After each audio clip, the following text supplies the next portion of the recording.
Happy Friday. It is 6 a.m. in the Mile High City on this Friday, September 20th. You've tuned into the Jeff and Bill Show, 710 KNUS.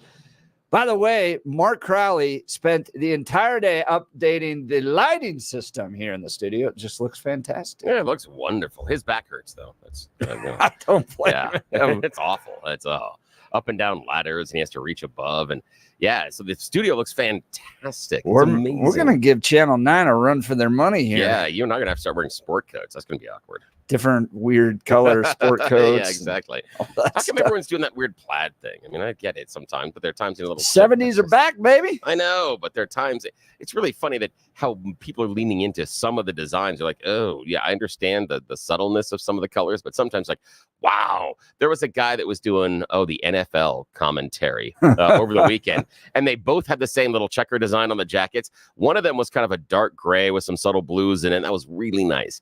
Other dude had something that was a shade of cream that I hadn't seen in a while with brown. I'm like, oh. Cream and brown. Yeah, I was like, that's a really weird fashion choice. Do they all get their own little stylists that help them out? Yeah, I think so. Yeah, that they all get that. Yeah, they all have stylists. In fact, well, this is a side note. There's one person that appears on Fox News every once in a while. It's kind of a part-time commentator, and I think her stylist hates her. Because just how she dresses her.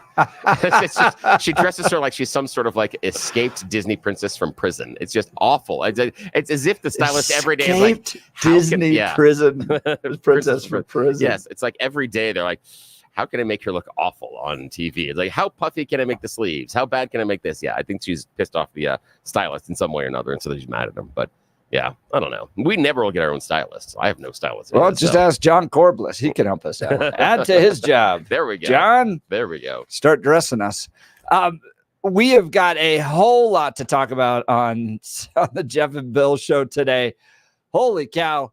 Kamala Harris did Oprah Winfrey yesterday. Yeah. And you remember when I talked about the Oprah-fying of Kamala? Yep. Holy cow, did they pour it on last night? Oh, did they ever? Yeah. Julia Roberts, Meryl Streep, Ben Stiller, they brought out everybody. Yeah, there was just a laundry list of people. That was kind of crazy to watch. Like, okay, I didn't spend a ton of time on it, but yeah, I spent some time with it. And it was a laundry list of celebrities. Because, Bill, that was meant to appeal to one audience that neither of you or I are a part of. That's true. That is true. Because we have, is it a Y chromosome? Is that how it works there? Yeah, that was purely an appeal to the suburban housewife. Yeah, it was. You got to hang out with your gal pals last night, including Julia Roberts. Yep. But it did, the presentation of it, though, was fun. That was the thing that it kept getting me, is that the theme, the energy around it was just fun. It wasn't meant to be a heavy lift. It wasn't going to be a deep policy discussion. It was what you talked about, the Oprahfication of Kamala. And it was, you were just supposed to be comfortable with her and have fun watching it. And for that, it accomplished that. I didn't think it was supposed to do anything more than to just make you feel happy and comfortable with voting for her. That's it. So I saw it as this desperate attempt to make her to become Barack Obama. Please become Barack Obama. In fact, there was even a few quotes at some point that was, I haven't felt this good since 2008. They desperately want her. And the problem they're going to run into is the product isn't there. Marketing can only take you so far. Now, what do you mean by that? I'm curious. Product, she is not Barack Obama in her ability to communicate, in her ability to think quickly on her feet, to put together policy ideas, any of that stuff. And in fact, Axios goes after her, which we're going to get to in just a second, about how this will be the lowest media engagement via press. The Harris-Walz campaign will be like the lowest engaged interviews, sit downs, discussions with media of any presidential campaign in modern history. That's interesting because in the conversation, it will depend upon what's the definition of media. And in here, they do try to draw out and not include in their numbers and their counts purely partisan media. Yeah. So they're talking newspapers, they're talking television stations. Yeah. Those types of things. So they tried to pull that out, but even then, she's just not sitting down to have discussions. So I think that reflects a failure in the product. that she is not as talented as Barack Obama, and they desperately want her to be. Yeah, well, here's the thing. Do you think that Barack Obama is necessarily talented on policy? Was that something going into the election? You were like, wow, he's really talented on policy. That's a good point. And I have to try to go back and remember Barack Obama 2008. Yeah. Because I don't think he was that talented then. I think people were kind of caught up in this moment of we're going to rectify all these historical wrongs by electing this guy. Yeah. And he turned out to not be that great of a president. Well, for me, it was the idea that he was a wonderful orator when he was on the stage and when he was giving the speech. She is, to a lesser degree, she's a good orator, not great, not on the level that Obama is. And Obama is better on his feet as far as the interviews. But as far as the policy, I would push back on that a little bit, because I don't think that anybody who is that wasn't persuaded by Obama, et cetera, would go, well, I didn't like him, but man, was he good on policy. that was where he's really strong. I think I'm not sure about that critique being necessarily fair. And I'm not certain that she has to be good on policy. And this is what we talk about a lot, because it's a binary choice because of who she's facing. Yeah. The guy she's facing on policy is atrocious. He can't stay on message. So I don't think she has to, because he can't. The contrast isn't there. If you were running against a Romney, running against a Santorum, people that you've worked with, I think there's a huge contrast in the ability to push policy.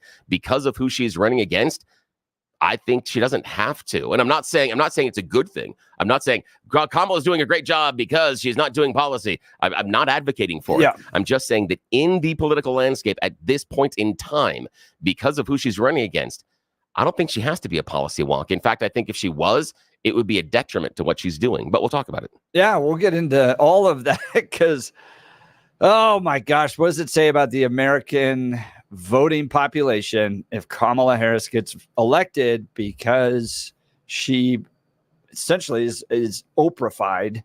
She becomes your gal pal, and then you Obama-fy her. And she becomes this kind of a historic opportunity to rectify our past wrongs. So you combine that all together. Do you get somebody that's talented as a leader of the free world? I don't think so, but we'd love to hear from you. Phone lines are open, 303-696-1971. That's 303-696-1971. You can text the show on the Dan Caplis text line, Dan Caplis Law text line. 720-819-5115, 720-819-5115. Let's check in on news and comment with Blake Olson. Good morning, Blake. Hey, good morning, guys. Good to talk to you. She's not likable. That's what I know. That's a great point. You know, even with Suburban Housewives, I'm guessing, but what do I know? But I mean, that they poured it on so thick. Here's J-Lo. Goodness. Here's Chris Rock. Yeah, all the dummies. I mean, hey, dummies, exactly. come on out here. And then after all the stuff that's coming out about P. Diddy, you're like, right? Bro. Why would I trust anyone from the West Coast Hollywood? I mean, we all knew that the entertainment industry was not Christian, right? That's very clear. You're not into following the teachings of the Bible, but this depraved, right? And then they trot them all out to support Kamala Harris. I don't think it's as effective. They're not even trustworthy agnostic in Hollywood. Right. I mean, it's just who is gonna follow or listen to anyone in Hollywood? I mean, we should know that by now. 54 and cloudy in Denver, expecting a high of 86 today. The 7-10 5-day forecast is coming up. Our top story. Let's just get through the next 64 days. How about that? All right, that wasn't last night, but I had to play it anyway. Kamala Khan with Oprah in a really big show last night. The word salad was fresh or stale, however you want to look at it. But once again, it was lacking protein. We take pride in the privilege of being American. And this is a moment where we can and must come together as Americans, understanding we have so much more in common than what separates us. Let's come together with the character that we are so proud of about who we are, which is we are an optimistic people. We are an optimistic people. Americans, by character, are people who have dreams and ambitions and aspirations. We believe in what is possible. We believe in what can be. And we believe in fighting for that. That's how we came into being. I was waiting for the burden to come up. A bipartisan House task force will be looking at the 2 Trump assassination attempts.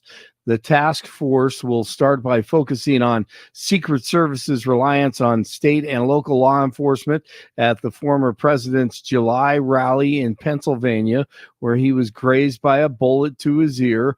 The first hearing is scheduled for next Thursday.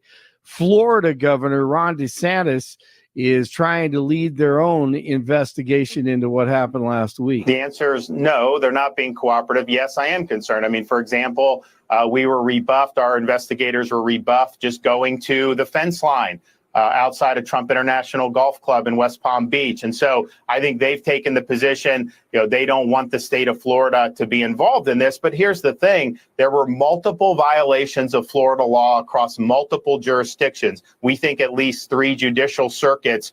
This guy, Ryan Routh, committed potential violations of Florida law.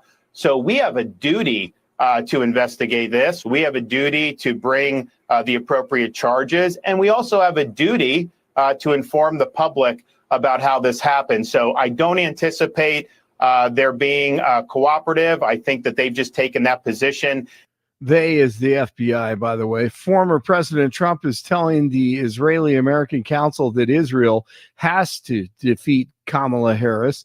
Trump spoke Thursday at the council's national summit in Washington, D.C. The theme for the summit is fighting anti-Semitism in America. Batteries are included. The Biden administration says more than 24 battery technology projects in 14 states will share $3 billion in federal funding. The funds come from the 2021 bipartisan infrastructure law. Jury deliberations are expected to begin today in the trial of Ahmad Alissa. He's the man, of course, charged in the deadly mass shooting at the Boulder King Supers in 2021. Alissa faces numerous charges accusing him of shooting and killing 10 people at the store on Table Mesa Drive. He has pled not guilty by reason of insanity. Jurors are scheduled to start deliberating after closing arguments. 2 people are dead and 1 is hurt following a Greeley crash involving a motorcycle fleeing from police.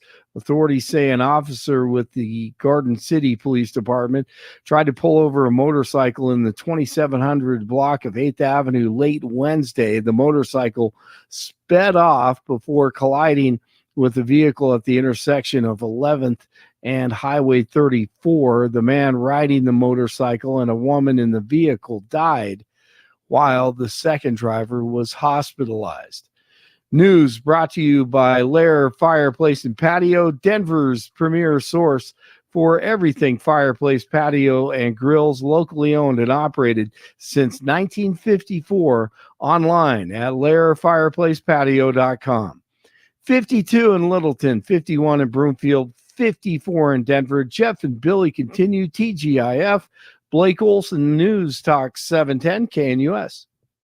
Your KNUS forecast for the Denver metro area calls for a warm and very nice late summer day. High temperatures about 7 to 10 degrees above average, near 90, mid-50s tonight. Cooler fall-like weather starts to move in for the last official day of summer this Saturday. 60s to 70s, showers and thunderstorms late, light to moderate rain likely. Highs 50s to 60s with rain Sunday. Weather sponsored by branchplanning.com. Secure your retirement plans with a free review to help provide asset protection, long-term care, or even income for life. Get your complimentary review at branchplanning.com or call 303-219-0088. I'm meteorologist Mark Huer in the 710 KNUS Weather Center.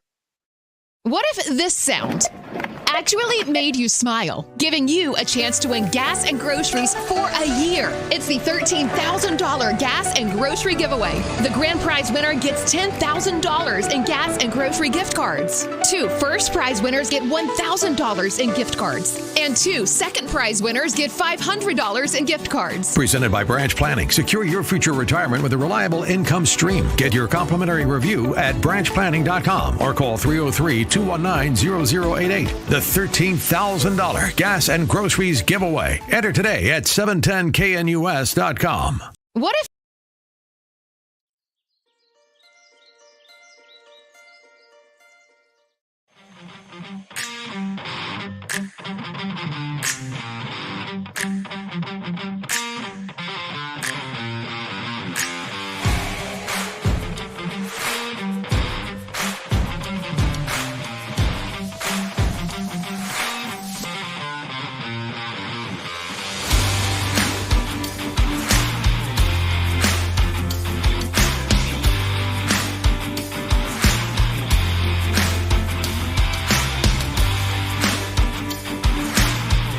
All right, welcome back to the Jeff and Bill Show. Yesterday, Kamala Harris does an Oprah Winfrey event. Higgy texts in, were there gifts under the seats? You get a phone. You remember the Obama phones? You get a phone. Yeah. You get a phone. You get a phone. Oh, yeah. Kamala Harris, you get a migrant. You get a migrant. You get a migrant. That is funny. Brought 10 million migrants for you Americans. Well, I don't know if she brought them personally, but that's a lot of work. If you're saying she didn't do any work on the border and she brought 10 million migrants in, that's a lot of work. At least give her credit for hard work then. You can disagree with the job she did, but at least give her credit for the hard work then. I'm teasing you. I raised this interesting issue about Kamala Harris, Tim Walz, and their media strategy because Axios did an article about it. The conservative bastion of thought, Axios, does this article yesterday. The Harris-Walz ticket is on pace to do fewer interviews and press conferences than any major party's presidential pairing in modern U.S. history. Vice President Harris's team is betting she and her running mate, Minnesota Governor Tim Walz, can avoid many tough interviews and still win as they run down the clock to Election Day. That strategy comes even as many voters say they want to learn more about Harris. And as her campaign has said, she changed many of her past liberal positions to more centrist policies. The previous press-friendly Walz has joined Harris in largely dodging the media while campaigning before friendly, enthusiastic crowds. Harris has been a candidate for 59 days and Walz for 44 days because of President Biden's sudden withdrawal as the Democrat nominee in July 21. During those 59 days, Republican Donald Trump and J.D. Vance have participated in more than 70 interviews and press conferences with TV and print reporters, while Harris and Walz have taken part in 7, according to Axios analysis. Vance has participated in more than 7 times more interviews and press conferences than Harris and Walz combined during that time. So what does this mean for the direction of this country, that we're electing people that want to be the leader of the free world, but feel like they can get elected without actually engaging the press? Is this just smart tactically? Joe Biden essentially did something very similar. Remember, campaigning from his basement, and he was able to defeat Donald Trump. So does it matter? Do the ends justify the means, I guess is what I'm asking. Can she get through all this without doing many press interviews so long as she's elected? That's what matters at the end of the day. Or is this indicative of a country that's collapsing because its elected officials don't need to answer to the American people, don't need to talk with the media, don't need to be able to defend their positions because, well, you don't really need to know those. You just need to like her, and at least she's not Donald Trump. What do you think? Give me a call, 303-696-1971, or text the show on the Dan Caplis Law text line, 720-819-5115. Let's go to the phone line. Steve, Denver, good morning. You're on Denver's Talk Leader, News Talk 710, KNUS. Morning. Howdy ho. Happy Friday. Yes, happy Friday. What's on your mind? So I don't. The right complains about Vice President Harris's policies because they don't like the policies she has, and here's 5 of them. One is obviously the abortion issue. Number 2 is she's talked about protecting the Affordable Care Act, and Trump talks about concepts. 3 is she supports the PRO Act, which is to enhance labor and collective bargaining rights.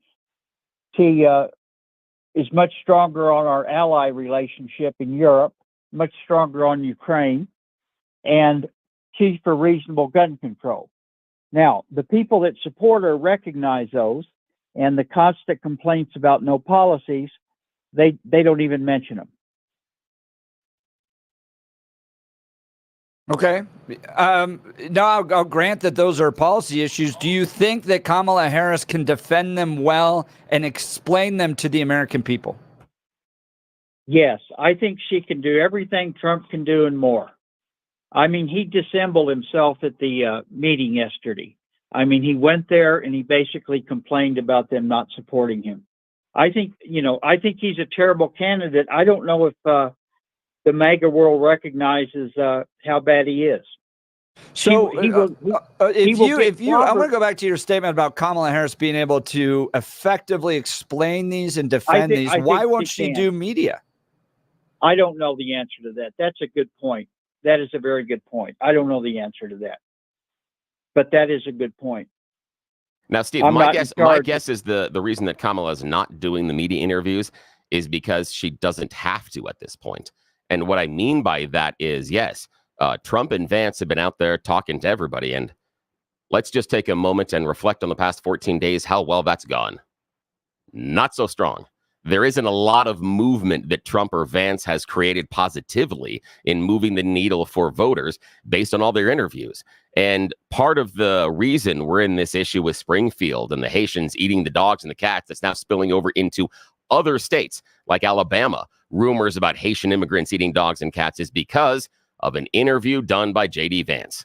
So when you go out and you shoot yourself in the foot in the media interviews, I don't think that's an argument necessarily that the opponent needs to go out and do more media interviews. I understand the idea, and I think that Kamala can defend her policies, but I don't think she's very eloquent, not nearly as eloquent as Barack Obama is. But let's talk about Donald Trump defending his policies. One of the things you brought up, Steve, was his concepts of a plan on healthcare. That is a horrible answer. 9 years, and she asked for 9 years. What is your idea on healthcare? And it's, well, I have concepts of a plan.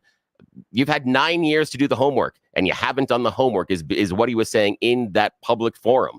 So that would be the reason that I understand Axios, and I hear Axios complaining a little bit because they are a media outlet. They want access. So I feel Axios is complaining about access, which is kind of funny to say. But I think that's where their motivation is on it. And I think the reason that Kamala doesn't have to do as many interviews is because as long as Trump and Vance keep going out there and talking about interviews, it goes badly for them. Every time they go out and they do these public-facing interviews, things go sideways. Just the other night, he was on Gutfeld and talked about an imaginary debate crowd. He talked about the crowd going wild when the ABC moderators were fact-checking him. There was no one else in the room, but he talked about a crowd going wild. When you do things like that in public interviews, your opponent doesn't have to do it because you're doing enough harm for yourself. Sun Tzu, when your opponent is destroying himself, let him. That's what she's doing, in my opinion. Steve, what do you think? Well, I agree. I just think he's in a, and the immigrants in Springfield, Ohio, are there lawfully. Yeah. And were asked to be brought there. Some of them came of their own volition, but there is a program because they couldn't get enough people for certain jobs in the area that a couple of business owners reached out, and there's a program that brings them to town. 20,000 of them? But again, here's the thing. They have better employment. They have better production. And the other part is have you heard a lot, an overwhelming rise up of those people saying, oh my God, the immigrants are destroying the town? No.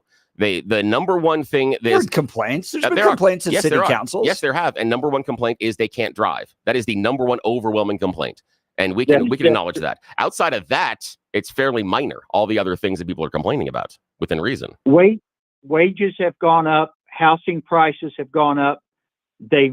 There's more employment and fuller employment in Springfield than there has been in the past. But apparently they can't drive because they didn't learn the same way where they came from.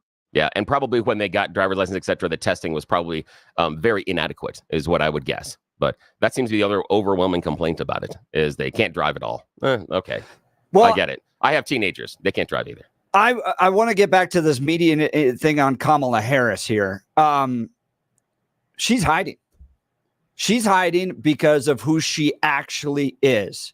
She is a radical, progressive, San Francisco, California liberal. And what the machine has to do in order to get her elected is make sure that the American people don't know that. So what you get is this star-studded Oprah Winfrey feel-good effort where we're going to give you a gift and you'll get a gift and everybody's going to be happy, because if we actually talked about her positions and the direction she's going to lead this country, America is going to look like San Francisco. That is why she won't do media interviews. Well, Trump would not want to stand up for his prior positions. You know, he was for abortion. Then at one time he gave an interview that women should be punished if they get an abortion. And I don't know why MAGA, I know why, but I don't know why MAGA cannot recognize Harris's accomplishments. You know, what she's accomplished. My God, well, let's start at the beginning here, ground level. She graduated from law school. She was elected twice. You're going to become the president of the United States because you graduated law school, Steve? Come on. No, I'm not finished. She was elected twice as district attorney of San Francisco, one of the largest cities in America, elected to be the attorney general. And one of the worst cities in America right now. Did San Francisco get better because of her leadership, Steve? Yes, because people are tired of this mega craziness. What did MAGA craziness have to do with San Francisco? I want to interject on this one because Donald Trump, during, again, one of his public appearances, said San Francisco 15 years ago was a beautiful city. It was at certain points. Guess what? Hang on. 15 years ago, Kamala's the DA. And how is it now? No. So how did she set it up? How did she set it up? Here's the issue. So she inherited a great city. No. The issue is Donald Trump is complimenting the city when Harris is in that power position. Oh, no, he was probably wrong on the dates. He had to go back. But the idea, how did Kamala? So this is the thing. How did Kamala Harris improve San Francisco? See, here's the thing. Name one thing. Hang on a second. One thing. Wait, that's not the issue I'm bringing up. You're changing the issue. The issue is that Donald. Yes, you are. The issue is that Donald Trump complimented the city when Kamala Harris was in charge. Okay. Then he was wrong on his dates. Well, again, you guys cannot tell me one thing she did. Steve, Bill, what's one thing she did as the lead prosecutor, the district attorney in San Francisco, that made that city better? I'd have to go back and look right now, but I believe crime rates are low and the prosecution was higher based on criminals. And there were more criminals who were put behind bars during her tenure. But I would have to dive deeper into it. But again, all right, let's keep talking, Steve, about her accomplishments. Yeah, keep going. Well, I am. Whatever she did as district attorney the first time was sufficient to get her elected again. And whatever she did the second time got her elected as the attorney general. And she headed the second largest justice department in the United States. And that was sufficient to get her elected as senator. And of course, what does the right say? Oh my, she got these jobs because she's a black woman. Oh my, she got these jobs because of Willie Brown. But at the same time, Lauren Boebert's beloved on your station because I guess of her policies compared to her accomplishments. Yeah, because her policies are better than Kamala Harris's policies. How great is California doing right now? How great are they doing? Not well. And you had somebody that just led every aspect of the state. You talked about her leadership of the Attorney General's office, being a U.S. Senator, being a chief prosecutor in San Francisco. There is not one area of her leadership where she has improved the community that she led. She had very strong conviction rates when she was singing the AG and the DA. She had strong conviction rates as far as crime, from what I understand. But the issue is the DA Neither in San Francisco nor the AG has control over the city budget. They don't get to decide tax policy. They don't get, that's not their purview. And so it's a very limited. And then when she's the senator from California, guess what she doesn't get to do? Anything about the California budget. The other thing she doesn't get to do, anything about California law. So you're asking her to make changes she was never empowered to make. That's an issue. This fact that she wasn't in total control of the state, therefore we can't give any of the problems. We can't lay any of the problems upon her when she was just in senior leadership positions in the state. In what she had control, how did she improve it? She has no accomplishments, and this is why the Democrat machine has to hide her from the media. That's ridiculous, because it's up to the California people to elect their representatives. And you can sit there and say she has no accomplishments, but she is accomplished. She has done those things. Now, what you don't like are her policies, and maybe MAGA doesn't like the fact that she's a black woman. And that's a fact. Who said that? Who said that they don't like her because she's a black woman? When you constantly when Lauren Boebert, who maybe can't read and write, says that Harris is a DEI hire. Yes. And yes. Okay. So she got all of those jobs because she's a black woman, and Lauren Boebert got her job because of her stellar intellect. Do you think it was right for Joe Biden to say that he was going to find a black woman to appoint to the U.S. Supreme Court? Absolutely. Same with the Supreme Court. So why not lead on capability? Why not lead on meritocracy? What does her race add to her ability to interpret the Constitution? Here's why. First of all, I know you like Clarence Thomas. You take his resume and compare it to Justice Jackson's resume, and there's no comparison whatsoever. So you like without question, Thomas has the least accomplished academic credentials. The reason to pick a black woman is because the country's been around for 200 years. There's been over 200 Supreme Court justices, almost 200. 99% of them have been white men, and it's time for that. There's nothing wrong. No one could say that she's not qualified to be on the court. That's preposterous. How does Justice Thomas's education at Yale Law make him less qualified? Well, look at what she's done. She at every level she has judicial clerkships.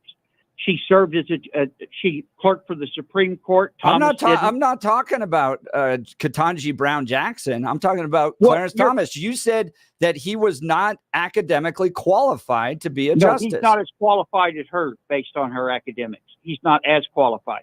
If you look at just the paper, if people sent you 2 resumes, you'd pick her out all the time. I don't even know where she went to school. Where'd she go to school? Harvard. Okay, so Harvard's better than you. No, I'm not saying Harvard's, but she got clerkships. She's more qualified. She is. Okay, she clerked for the Supreme Court. She clerked for the Court of Appeals. Thomas didn't have any clerkships. There's 9 people on the Supreme Court. 7 or 8 of them clerked for the Supreme Court. Who didn't? So does judicial philosophy fit into this at all? No, I'm just saying. No, judicial philosophy doesn't fit into this. This station is always. I would rather take an originalist from DU Law School than some progressive from Harvard or Yale with lots of clerkships. And that's fair, but don't say she's a DEI hire then. Joe Biden said that. Huh? You don't think it's appropriate to try to expand the court to make it look like America? I don't think people's skin color has anything to do with their ability to interpret the Constitution. If that's true, there'd never be a black president. There'd never be a black Supreme Court justice. There would never be any of that. Why?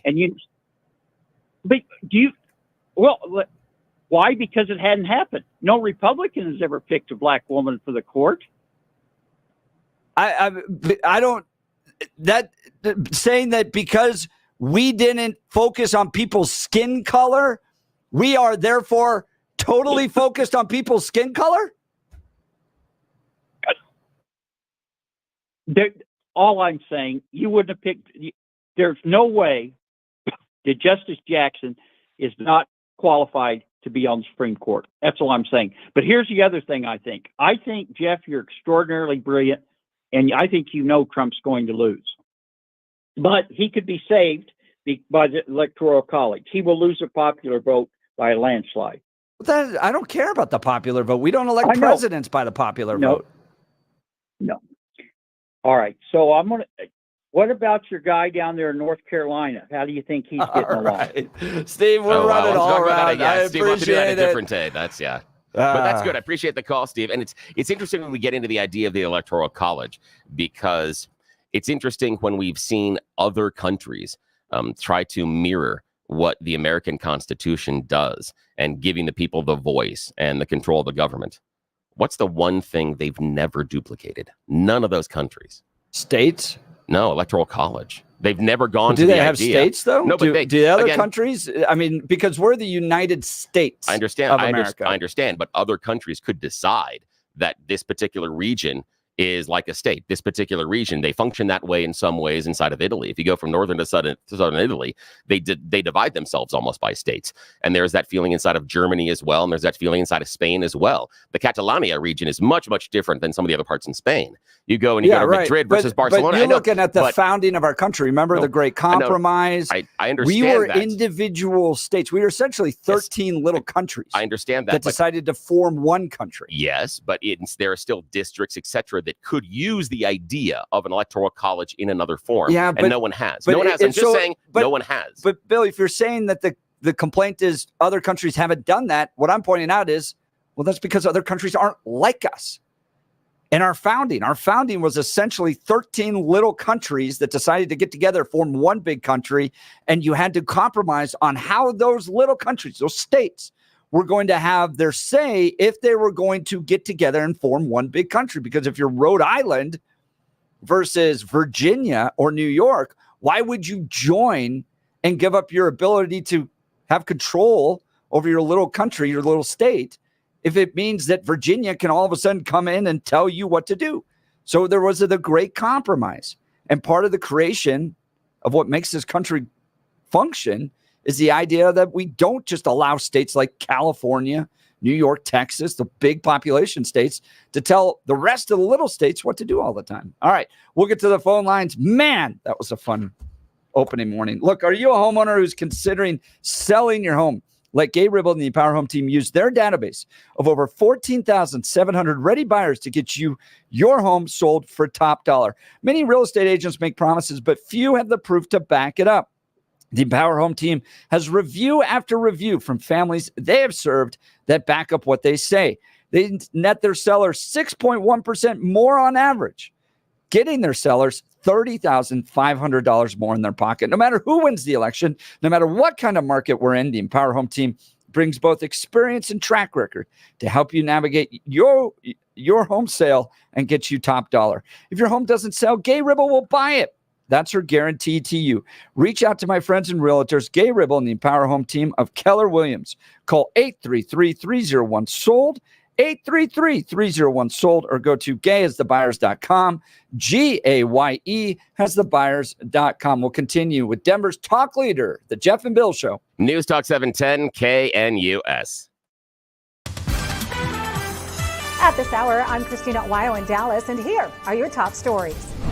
The scientific director for the company that owned the Titan submersible that imploded last year while on its way to the Titanic wreckage testified that the sub had malfunctioned just prior to the fatal dive. Appearing before a U.S. Coast Guard panel this week, Stephen Ross told the board about a platform issue the experimental submersible experienced back in June of 2023, just days before it imploded on its way to the Titanic site. The malfunction caused passengers on board the submersible to tumble about, and it took an hour to get them out of the water. Ross says the submersible pilot, OceanGate co-founder Stockton Rush, crashed into bulkheading during the malfunction. A major victory coming in for religious freedom in Oregon after a church fought back against the city of Brookings for trying to restrict their ministry. Michael Harrington has more. The city of Brookings will pay $400,000 in legal fees and has agreed to stop trying to restrict St. Timothy's Episcopal Church from ministering to the homeless. City officials had tried to limit the church to providing food and water to homeless people just 2 days of the week. Pastor Bernie Lindley tells Oregon Public Broadcasting, quote, "It certainly didn't have to come to this, but we had to stand up for our religious freedoms." Michael Harrington, SRN News. That's what you need to know at this hour. In Dallas, Christina Ohio, Salem News Channel. What if this sound actually made you smile, giving you a chance to win gas and groceries for a year? It's the $13,000 gas and grocery giveaway. The grand prize winner gets $10,000 in gas and grocery gift cards. 2 first prize winners get $1,000 in gift cards. And 2 second prize winners get $500 in gift cards. Presented by Branch Planning. Secure your future retirement with a reliable income stream. Get your complimentary review at branchplanning.com or call 303-219-0088. The $13,000 gas and groceries giveaway. Enter today at 710knus.com.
Friday on the Jeff and Bill Show, Denver's top leader, News Talk 710 KNUS, and we have kicked off the phone lines.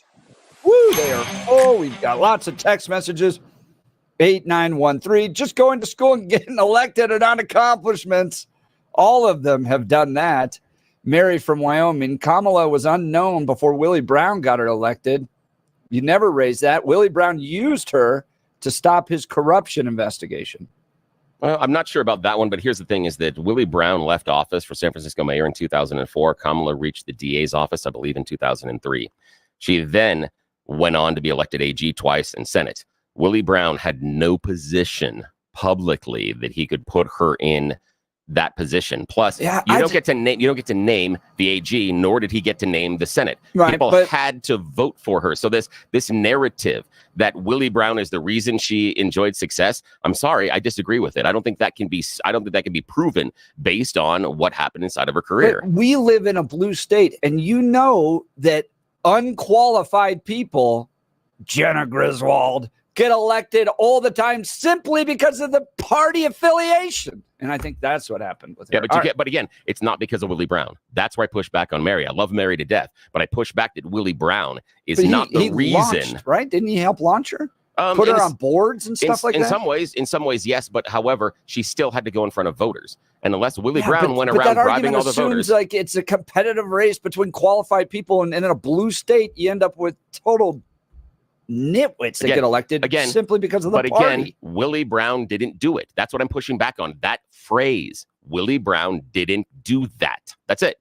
That's it. All right, it's let's Urkel. go to the Did phone I do lines. that? That's all it is. Marcus, Aurora, good morning. You're on the Jeff and Bill Show. News Talk 710, KNUS. Good morning, guys. Hey, I listen to Steve on her accomplishments, but my question, and a lot of people say this, what she did not do and who endorsed her. When I look at it, I looked at Liz Cheney. She lost big time because what she did towards Trump. Yeah. And Dick, shooting his friend in the back. I hate to see him with a knife. But I remember this. Dick Cheney endorsed Kamala Harrison. So I just said, wow, Harrison needs Dick. All right. Yeah. All right. We're not doing that on the air, but I appreciate that, Marcus. That's no. Not appropriate. No, not appropriate for this morning, Marcus, but appreciate you. All right. Yes. Weve got Marcus's line is open. Surprisingly. 303-696-1971. 303-696-1971. You're listening to Denver's Talk Leader. News Talk 710 KNUS.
Welcome back to the Jeff and Bill Show, Denver's talk leader, News Talk 710 KNUS. Axios reporting that the Harris-Walz campaign has done fewer interviews and press conferences than any major party's presidential pairing in modern U.S. history. My side of the argument is that the Democrat machine has to hide her because she's a radical progressive, and once America learns about that, they don't want to have anything to do with her. Bill making the argument that she doesn't need to do media interviews. No. Trump and Vance are doing that, and they're not winning the campaign, so just let them go. As long as they keep inflicting punishment and hurt upon themselves, let them. There's no reason to go out there and give the press something else to talk about. That's what I would advise the Harris campaign. As long as J.D. Vance and Trump keep going out there and saying things like migrants are eating pets, and that some other things they've said Kamala was involved in a peace negotiations between Ukraine and Russia, which wasn't true. As long as they keep doing those kind of things, you don't have to talk to the press. Let them continue to self-immolate and just watch. Let's go to the phone lines. Ken Evergreen, good morning. You're on the Jeff and Bill Show. Yeah, I'm with you, Jeff. I think Trump's the better guy. He's got a proven track record. That guy Steve that was on, I think I could reasonably prove that he was wrong on every account. Trump had a record politically, socially, and economically that's been unsurpassed in modern times. That's untrue, Ken. I'm sorry. I'm going to push back on that. That is completely and totally untrue. That is something that Donald Trump says a lot. No. The idea that he had Ken, the idea that he had the best economy ever? No, not even close. The idea that he spent more time deporting people? Nope, not even close. That none of that is true. We can go a laundry list of things, but the issue is, and this is the issue, Ken, is I understand and I appreciate your point, and I think you have some strong points. But when you elevate it to not matched in modern times, that's where you cross the Rubicon. That's where that statement becomes untrue. But continue. Well, let's look at San Francisco. I'd been there a couple times. It was beautiful. Now it's a ruination. That guy Steve was talking about the Supreme Court, about having people reflecting real America. And Ken, do me a favor. Well, we have a constitution, so hang on a second. Yeah, I just want you to stop going back and go forward. We've only got one or two blacks on the Supreme Court that does reflect America, but I want the Constitution reflected in America, and she's too progressive and doesn't defend the Constitution to the utmost. She's on the other side of it. And really it comes down to, do we want a stable constitutional republic and a society that is more civil? Well, Steve, and Trump had a lot of that going on. Steve, what about the fact that Donald Trump, in his own statement, said that the Constitution can and should be suspended at times? He said that. What about that? Well, it's in the Constitution. It says there's a clause in there about public safety. Yeah, but that's not why he said it. Was that when the cities were being burned down? Nope, not at all. What was the Why context? did he say? Well, you're saying he said it. Why did he say it? Yeah, this is important. Why? Because of his lie about the election being stolen. He said when you have so much fraud and so many illegal votes, that then the Constitution can and should be suspended. He advocated for that based on his lie about the stolen election. That's on his social media platform. So when you talk about him defending the Constitution, remember that. All right. We're listening to the Jeff and Bill Show. I don't know about that one. We'll have to look into it. All right. We'll continue this conversation. News Talk 710 KNUS.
7 a.m. in the Mile High City. You've tuned into the Jeff and Bill Show on 710 KNUS. I'm your co-host, Jeff Hunt, along with Bill Thorpe, bringing you the freshest insights and hottest takes from the right, left, and center. It's a beautiful day in the greatest country in history, and we're gearing up for a whole nother hour of engaging discussions, critical analysis, but most importantly, your calls and texts, because this is where Denver's voice is heard loud and clear. We are Denver's talk leader.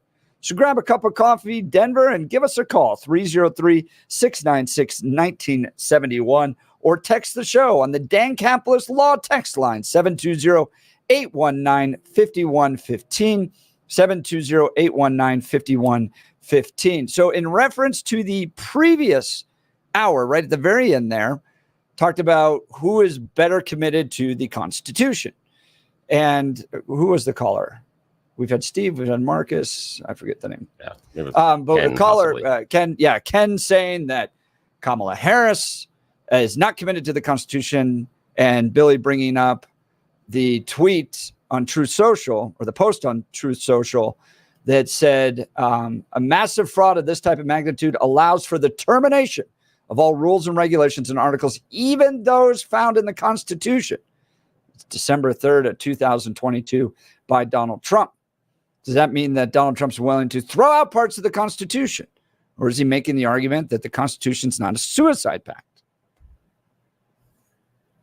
So if Harris came out and said that because of gun rules and gun crimes and stuff and gun violence, we need to suspend portions of the Constitution, you'd be like, well, no, look at the context. But that's we need to. It allows the termination of right. things that are in the Constitution. If she came out and said because of misinformation that we have to have termination. I'm not of some agreeing things with Trump on this, though. Yeah. But the idea that but I think it's a leap to say that Donald Trump all of a sudden is willing to throw out major parts of the Constitution. Well, only the parts he disagrees with. I think the argument he's making is that if there's massive election fraud taking place on the level he believed it was in 2022, then the Constitution itself is not a suicide pact for the destruction of the country. Yeah, the thing is that he had no proof that it was. So he's doing this based on false premises. But again, that's yeah. But again, the argument being that he's just willy-nilly wants to throw out parts of the Constitution. Well, it is germane because based on his belief, he's willing to throw out parts of the Constitution. That's important, not based on what actually happened, based on his belief at the time for whatever he needs to accomplish. He's willing to take away. Everyone makes their decisions based upon their beliefs. Not necessarily. No, a lot of people do it based on knowledge. A lot of people look at it and they may believe they can jump off a building and fly, but many people decide not to jump because they know gravity is going to impact them and they're going to hit that ground very, very hard. There are a whole bunch of things. Beliefs are different than knowledge, but the idea is that he's making this judgment based on a belief structure, not based on a knowledge structure. So what we are told based on this tweet is that Donald Trump, on his belief structure, will see at times we can suspend or terminate portions of the Constitution. Isn't that every liberal in the Second Amendment, though? How is that any different? They believe that guns are causing violence in this country. Therefore, we need to suspend parts of the Second Amendment. No, they're disagreeing with the interpretation, and the interpretation based on the individual right. And this is, we're not going to get into the gun argument this morning, but they disagree with the interpretation of the Second Amendment giving an individual a right universally to own a gun. But that's a belief of theirs. No, it's a ruling by the court, and they disagree with the court. They think the court is wrong on that one. It's not necessarily, I wouldn't say necessarily a belief per se, but you can, even if it is a belief by theirs, it doesn't mean they're looking at terminating the Second Amendment. They're looking at putting restrictions and things on it. Donald Trump wasn't talking about putting restrictions on voting. Donald Trump wasn't talking about restrictions. I don't agree with this, but I think it's a leap to say that he is on the same level of wanting to terminate parts of the Constitution as the left are. All I'm going to say is that if Kamala Harris came out in whatever speech she was making and pointed to a portion of the Constitution and said, in this case, we need to terminate articles, regulations, even those found in the Constitution, everybody's hair would be on fire. Same thing. That's all I'm saying. Yeah, that's where he's willing to go. But I almost think they are doing that. Just because they don't come out and say that. No, fair critique. But I'm just saying, on record, I don't agree with Trump on that tweet, but I'm not quite sure if it was given words. That's the willy-nilly throwing out things on the Constitution. And the only reason I bring that up is I'm not sitting here saying that he hates the Constitution, etc. I'm just talking about his transactional nature of how he operates. That because he wanted to accomplish a goal in this transactional nature, he's willing to do this. And the only reason I brought it up is because Ken talked about the fact that he is so willing to defend the Constitution. And I disagree, because in this case, when he wanted something else to happen, he was more than willing to terminate the portions of the Constitution that he felt were in his way. So I disagree with, and the only thing I'm saying is I disagree with the claim that Donald Trump at his core wants to protect the Constitution, because we have direct evidence that at times he thinks parts of it are unnecessary and shouldn't apply to him. Yeah. So the Constitution is not a suicide pact is a line that's often attributed back to Abraham Lincoln when he suspended habeas corpus during the American Civil War. Yeah. So that's where that line comes from. Pretty bad too.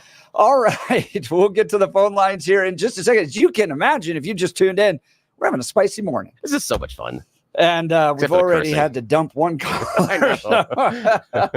I know. Yeah, that was fun. Maybe Blake Olson can lower the temperature a little bit. Likely not. I'm going to use that caller's joke today, by the way. I know. It's like only for us and some people on the stream, they're able to catch it because the FCC doesn't watch the stream. Yeah. Yeah, it was difficult not to laugh. And here's the weird part. Imagine this. Okay, so that word went out over the stream. However, we get pinched not for the naughty word on the stream.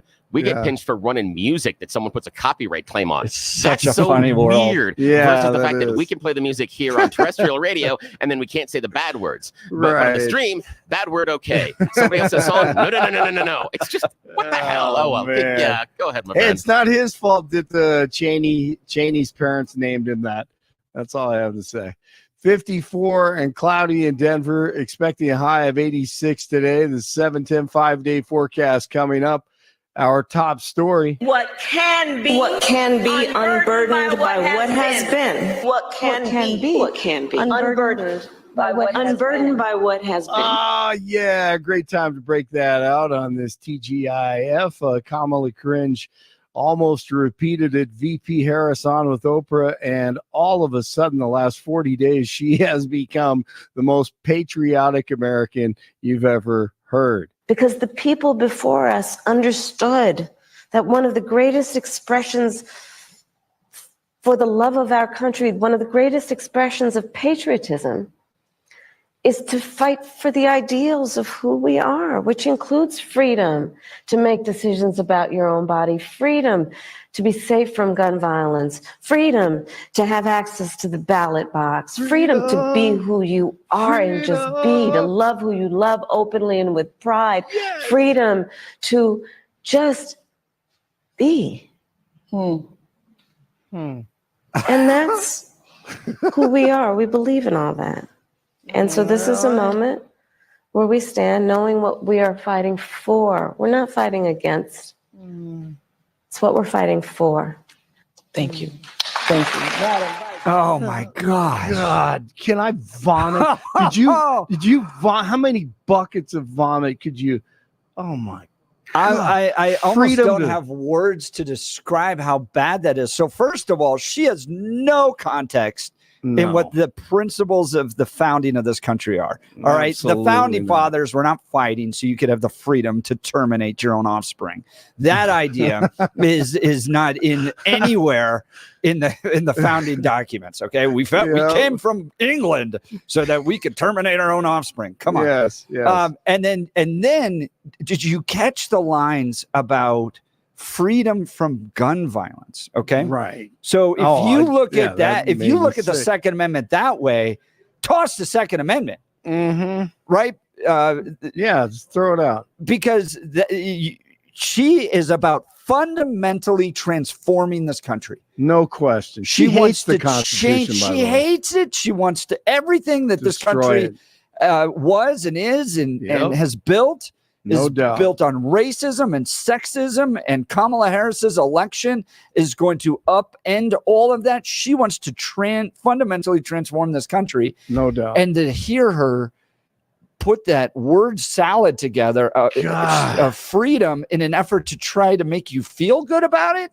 Right. Come on. Exactly. I want, if I was sitting there, I would say, yeah, the greatest freedom you gave to people was the freedom to just walk across the border illegally. That's exactly right. And invade our sovereign country.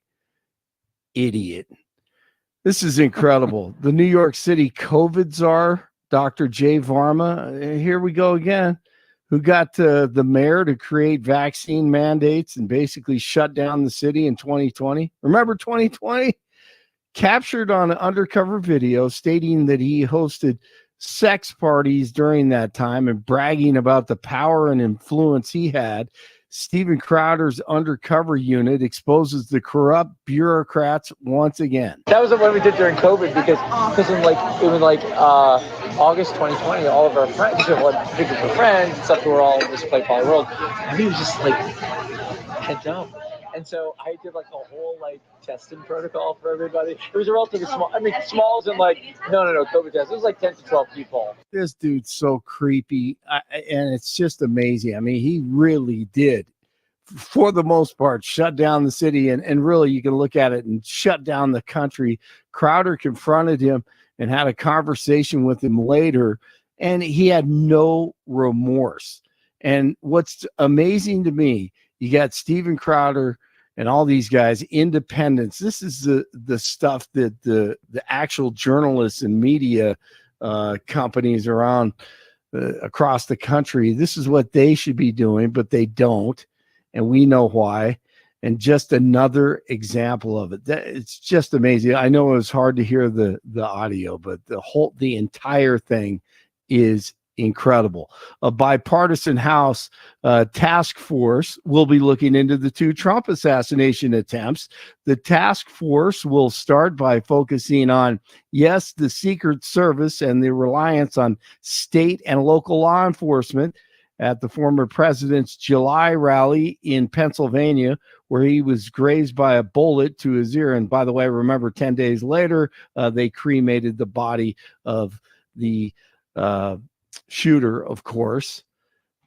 It's just incredible. The first hearing is scheduled for next Thursday.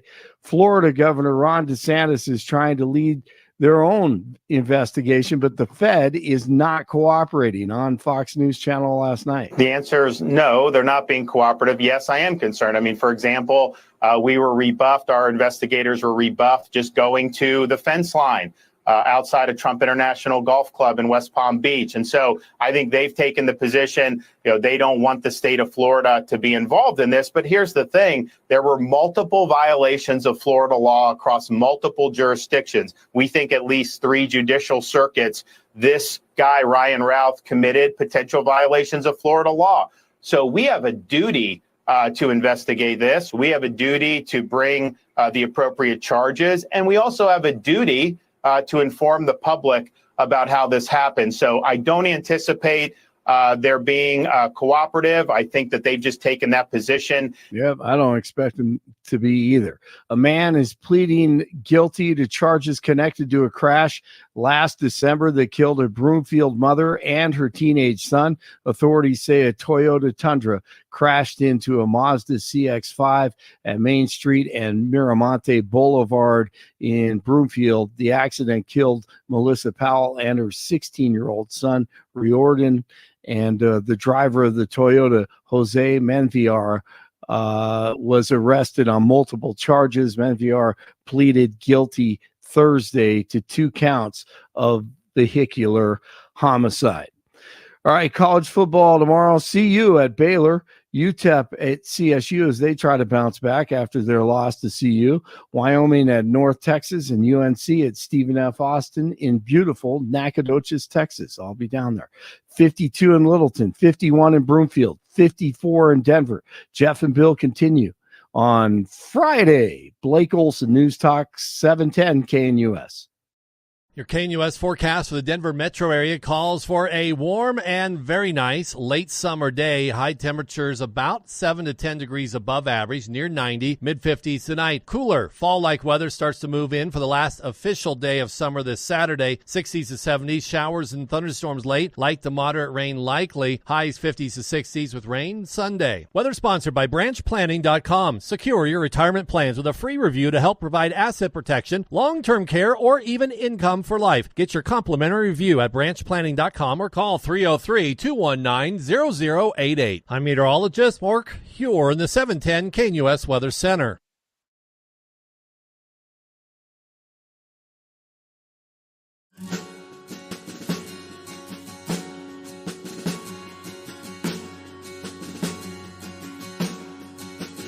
Welcome back to the Jeff and Bill Show, and we are off and running on a Friday morning, having a ton of fun. Would love to invite you to join us because we are Denver's talk leader. That means you are invited into the conversation. 303-696-1971 or text us on the Dan Kaplis law text line. Dan Kaplis law text line. You will not text Dan directly. You will text the studio, but the studio line is sponsored by Dan Kaplis Law. 720. We have Dan's number with the right money. Good. I'm just saying that, we are capitalists here. I'm not saying we're just going to give it away. We wouldn't do that to our friend Dan, but now if we're auctioning off phone numbers, I've got ones that could really get some money going. You and me both. Certain news anchors in Colorado here. Oh, yeah, the news anchors, the politicians, stuff like that. Yeah. You and I could probably retire by the end of the show if we did that. All right, sorry, continue. Give us a text line, man. Text line 720-819-5115. 720-819-5115. Let's go to the phone lines. Good morning, Antonio. It's good to hear from you. You're on the Jeff and Bill Show. Morning. Yeah, interesting conversation about Kamala Harris and what skills or qualifications she has or doesn't have. But let's stipulate. Obviously, Jeff, you're. It doesn't matter what Trump does. You're going to or says you're going to vote for him no matter what. But I'll give you, I think, the other side as to what people see in Kamala that as to why they support her. Intellect, competency, discipline, self-discipline, and I think probably her values as well. And I don't think anything shows that more than the debate. She had a strategy going in. She worked hard at that debate.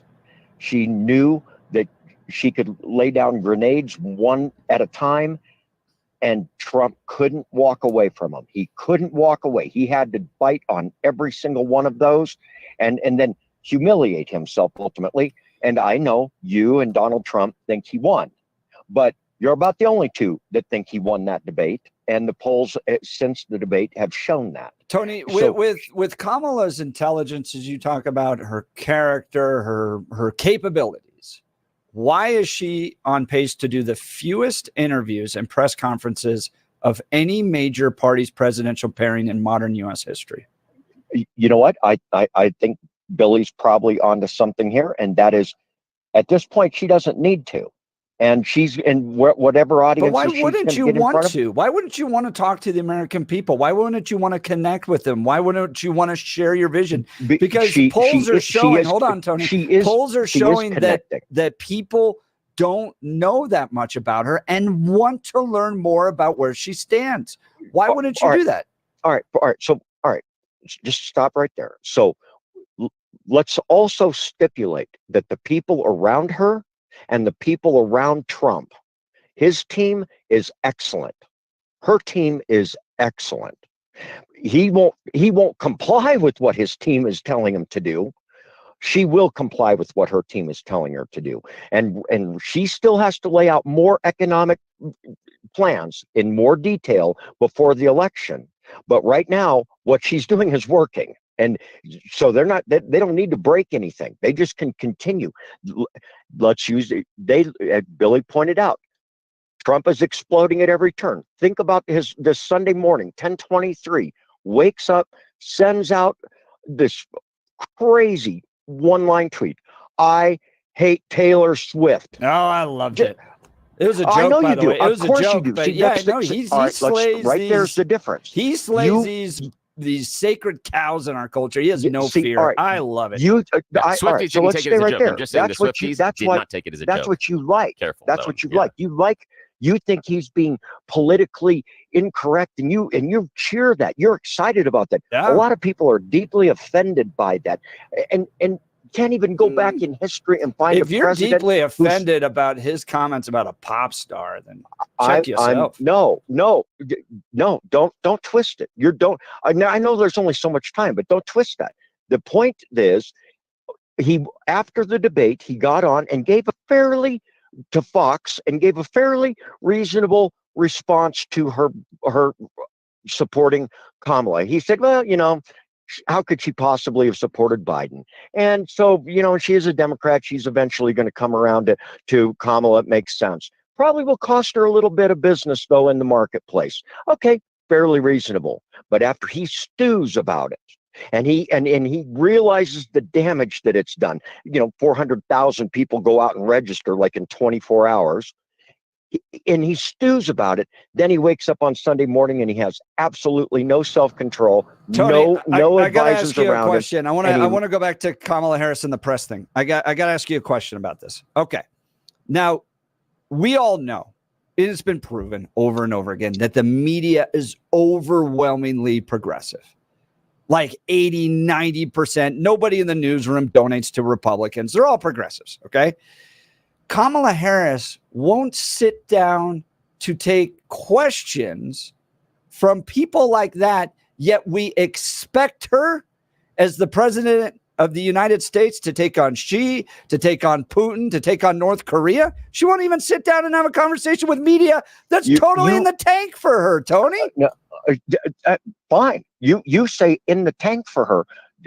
There are conservative media outlets that are completely in the tank for Trump, and then there's a whole bunch of media that's in the tank for the majority of the country. You call it mainstream. You could also call it majority. They represent the majority of the country, and so you make it a dirty word. Tony, when have you seen Kamala Harris take tough questions and showcase that she can lead and then be able to translate that into Vladimir Putin? She won't even sit down with the media to take tough questions, yet you think she can negotiate with Vladimir Putin? All right, you come from a space right now where you would say Biden doesn't have a clue, but Biden, how he couldn't stand up to Putin and all of that.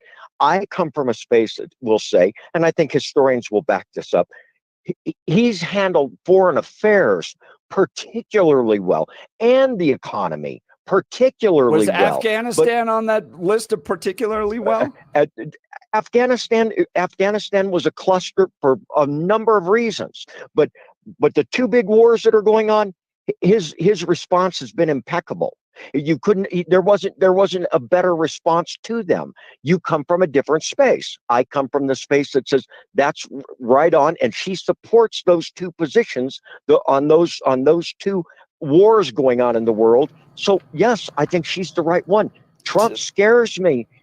His position on NATO, his position on Ukraine. But if he's Tony, right, there were no 13 wars when presidents he was before the him are president of wrong. the United States. There were no Pardon me? wars. There were no wars that he was fighting during that time. I know. All right, we've got to This run. is I appreciate it. Yeah, Thanks, sorry, Tony. You got to run. Yeah. All right, I want to get to this. This has been a great conversation. Thank you, everybody. Yeah, that was fun. Even the cursing, we appreciate that. Last night, and I Shout out to appreciate Tony didn't go in all the way with that word. Way to practice self-control. I'm not sure. That's awesome. Yeah, I know. So last night, yeah, Mike Kaufman. And man, I really do like Mike. I do too. And when he leads with strength in Aurora, yeah, on the homeless issue, illegal immigration issue, I'm all for him. This we'll get to this in a second. But he was asked directly, would he be on the stage with Donald Trump if he came to Aurora? That's real simple. That's real simple. Absolutely. You get on the stage with Donald Trump if he visits Aurora. When we get to this audio, a little heartbroken, Mike. We'll get to this in a second, but Billy, why don't you tell us about Balance Well Space? Yeah, I'm working with a medical team that I want you to talk to because I'm no longer living my life in pain in ways that I used to. I did a lot of dumb things when I was a kid, and I've got a lot of lingering problems. I have 2 vertebrae in my lower back that are fusing together. I've got a busted up shoulder, torn meniscus in my left knee. It's a long list. I've had more than 500 stitches in my life. So yeah, I did make calculated decisions and take calculated risks, but turns out I'm really, really bad at math. You may be in the same situation. I know that as we get older, you start having those daily aches and pains, and they get bigger. And sometimes your body starts compensating by creating other aches and pains elsewhere because of things you're not doing. Now, this is what I'm talking about. There are choices in your life that you aren't making right now, things you're not doing, things you have stopped doing because specifically of the pain you're going through every day. Maybe it's a chiropractic issue. Maybe it's a neuropathy. Maybe it's like me that you've got broken stuff. You've got discs that are missing. You've got meniscuses that are gone. So meniscuses, that's fun to say. Anyway, I want you to talk to my team at Balance Well Space. This is the medical team that I trust. Check them out at balancewellspace.com. Why are they different? A really weird term that I hadn't been exposed to before, integrative medicine. What does that mean? It means that under one roof, in one office, they combine a whole bunch of different treatments that can help you feel better. All in one office visit. You can get chiropractic care, neuropathic care, physical rehabilitation, wave therapy, regenerative care, trigger point injections, and so much more. Plus, they have a bunch of non-invasive, that's the key, not talking surgery or cutting or anything, non-invasive, cutting-edge treatments that are nothing short of something you'd see out of Star Trek or Star Wars. But they can't help you unless you talk to them. balancewellspace.com, balancewellspace.com. They're brand new here in Denver. Great offices in Lowry, right across from Hangar 2, and plenty of parking.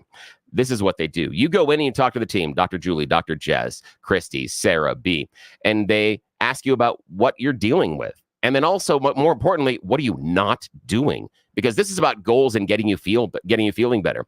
They then create a custom pain plan just for you. And then in the one office visit, you get all of the treatments you need. You're not going to your primary care physician and then this physician over here for chiropractic care and this physician here is going to help you with another thing and this physician here doing something else. That's not what you're doing.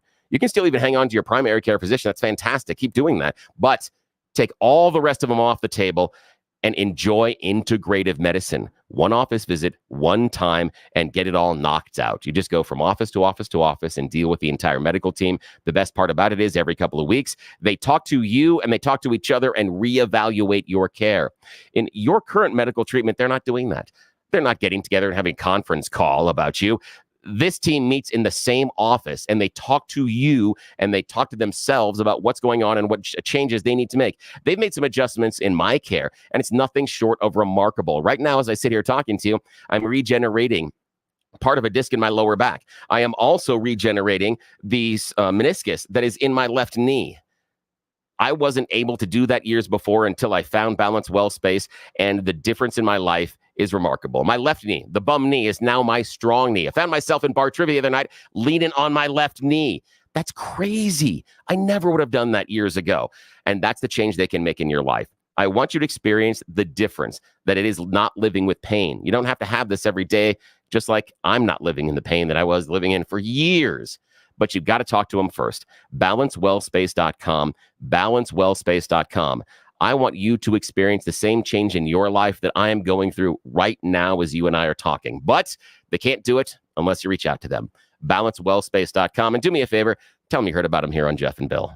Great to hear, Bill. We'll continue this conversation. You're not going to want to miss this audio from Mike Kaufman on Channel 9 last night. You're listening to The Jeff and Bill Show. Denver's Talk Leader News Talk 710 KNUS. What if this sound actually made you smile, giving you a chance to win gas and groceries for a year? It's the $13,000 gas and grocery giveaway. The grand prize winner gets $10,000 in gas and grocery gift cards. 2 first prize winners get $1,000 in gift cards. And 2 second prize winners get $500 in gift cards. Presented by Branch Planning. Secure your future retirement with a reliable income stream. Get your complimentary review at branchplanning.com or call 303-219-0088. The $13,000 gas and groceries giveaway. Enter today at 710knus.com. At this hour, I'm Christina Weil in Dallas, and here are your top stories. The scientific director for the company that owned the Titan submersible that imploded last year while on its way to the Titanic wreckage testified that the sub had malfunctioned just prior to the fatal dive. Appearing before a U.S. Coast Guard panel this week, Stephen Ross told the board about a platform issue the experimental submersible experienced back in June of 2023, just days before it imploded on its way to the Titanic site. The malfunction caused passengers on board the submersible to tumble about, and it took an hour to get them out of the water. Ross says the submersible pilot, OceanGate co-founder Stockton Rush, crashed into bulkheading during the malfunction. A major victory coming in for religious freedom in Oregon after a church fought back against the city of Brookings for trying to restrict their ministry. Michael Harrington has more. The city of Brookings will pay $400,000 in legal fees and has agreed to stop trying to restrict St. Timothy's Episcopal Church from ministering to the homeless.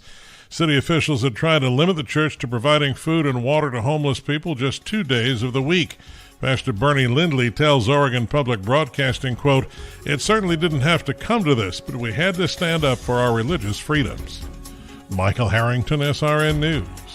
That's what you need to know at this hour. In Dallas, Christina Aguayo, Salem News Channel.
Welcome back to the Jeff and Bill Show, Denver's Talk Leader, News Talk 710 KNUS.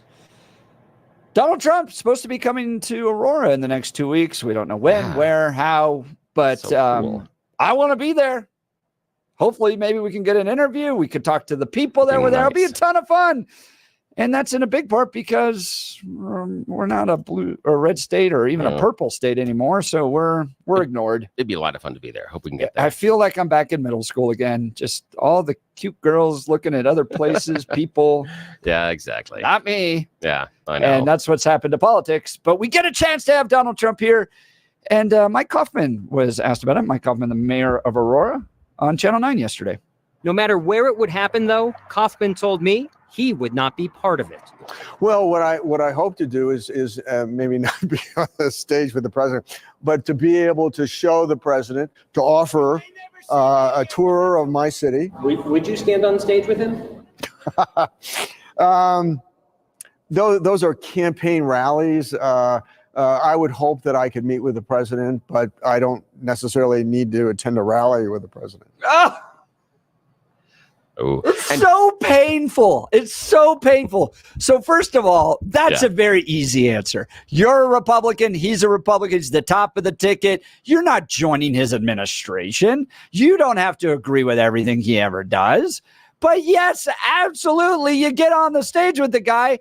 And as we saw, Bill, when we went down and interviewed people, you have residents, whether they're illegal or not, in the city of Aurora being intimidated by Venezuelan gang members, okay? And you get up there and you go, I will not allow my citizens to be intimidated by this. Now, what the mainstream media is trying to do is run around out there and say, well, Donald Trump said the entire city is taken over and you have Venezuelan gangs on every street corner. In fact, the In-N-Out's now run by a Venezuelan gang. No, he may have exaggerated during the debate and said that the entire city was taken over, but that's not what we're talking about here. You have a Venezuelan gang problem that has taken over some apartment complexes. They're harassing, intimidating, they're carrying around big, long guns, and they're threatening the people that live there. This should be confronted. This is not complicated. We're happy to have the President of the United States raising this issue. We're going to solve this, and we're going to protect the people of our community. It's that simple. Why you have to backtrack on it, why you have to equivocate on it, why you have to hesitate on it, I don't get it at all. Now, I know we're going to go calls here in just a second, and I can understand, and I'll get to that in a little bit. I can understand why Kaufman's making this choice, but I wanted to add this into the discussion, something that our listeners aren't able to get from that audio clip. It's the visual. When Kaufman is asked the question about getting up on stage with Donald Trump, he goes into the speech about it being a campaign event, etc. It's the nonverbal communication that is most important in that clip, the part that you can't see. He's shaking his head no. That is a subconscious response. That's body language. He is telling you no, he's not going to, regardless of the language that he's saying over the top. He is delivering to you, our listeners, and Jeff and Francis, who's on the line with us, and the other callers. He's telling you no without saying no. That's the most important of that clip that you can't see. Right. But still, he's saying no. I mean, Bill, when we went down and talked to those people, Mexican immigrants, Guatemalan immigrants want more police. They want a stronger presence.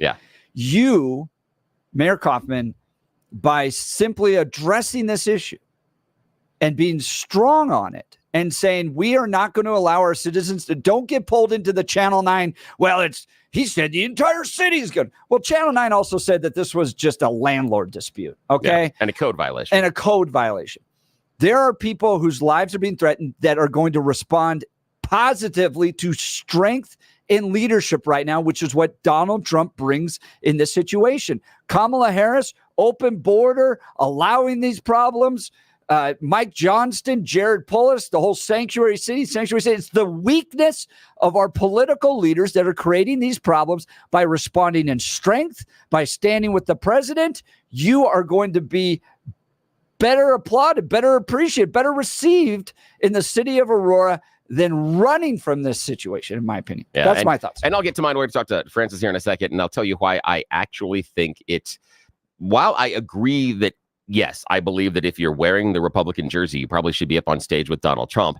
However, I do think that Mike Kaufman is being clever strategically, but I'll explain that after the call. All right, let's get to the phone lines here. By the way, we have a very special birthday celebration for Francis. Do. Yes. Welcome, Francis, to the Jeff and Bill Show. Yes, and before we get to your comments, Jeff and I want to serenade you. I feel like we need that.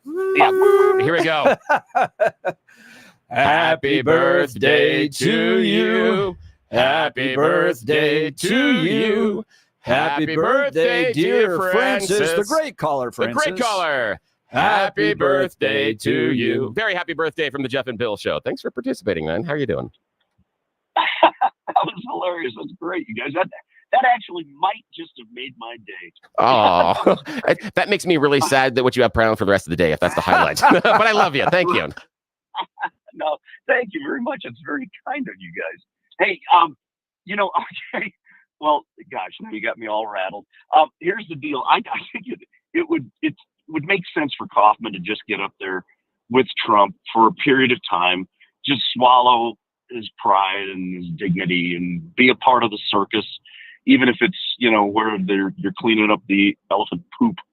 But so I think that is probably a mistake, but you got to look at this in context. I think Kaufman lost his seat basically because of Trump. And Kaufman has made very clear he is not a cultist in any way, shape, or form. And there is an element to this whole visit that is a lot of coffin writing by Trump when there's probably only, I don't think there's a body in the coffin. There shouldn't be a coffin in the first place because of the problem. But, this is, no matter what you do here, there's a little bit of grandstanding, and you can call it exaggeration, whatever, but there's an element of that, and I think Kaufman is right to be put off by that. And I think it would be better for everybody if he would just let Trump tour the city with him and just kind of show that it's not, burning down and there's a problem and there's a way to address it, and not make a mountain out of a molehill. But Francis, there shouldn't be a molehill at all. Isn't the point of this, though, to highlight open border, sanctuary state, and sanctuary city policies, right? Like we're getting into this bizarre nitpicking. Can U.S. does this? Well, they said it was the entire city's been taken over. Okay. Well, and Channel 9 at one point was reporting it was a code violation. So we're missing the trees from the forest here. President Trump has an opportunity to point to a city that has been negatively affected by open borders, sanctuary cities, and sanctuary states. That is an actual problem. Mike Kaufman should get on the stage and address it and keep it focused there. What do you think? No, I absolutely agree. The issue is the issue. I'm not overlooking that, and I'm not trying to minimize that, but I think it would be an opportunity for Trump to quit being this kind of gets into what the prior conversation is that both these campaigns have just redlined what they can offer anybody in this election. I mean, they don't have much more to say, do, offer, or anything.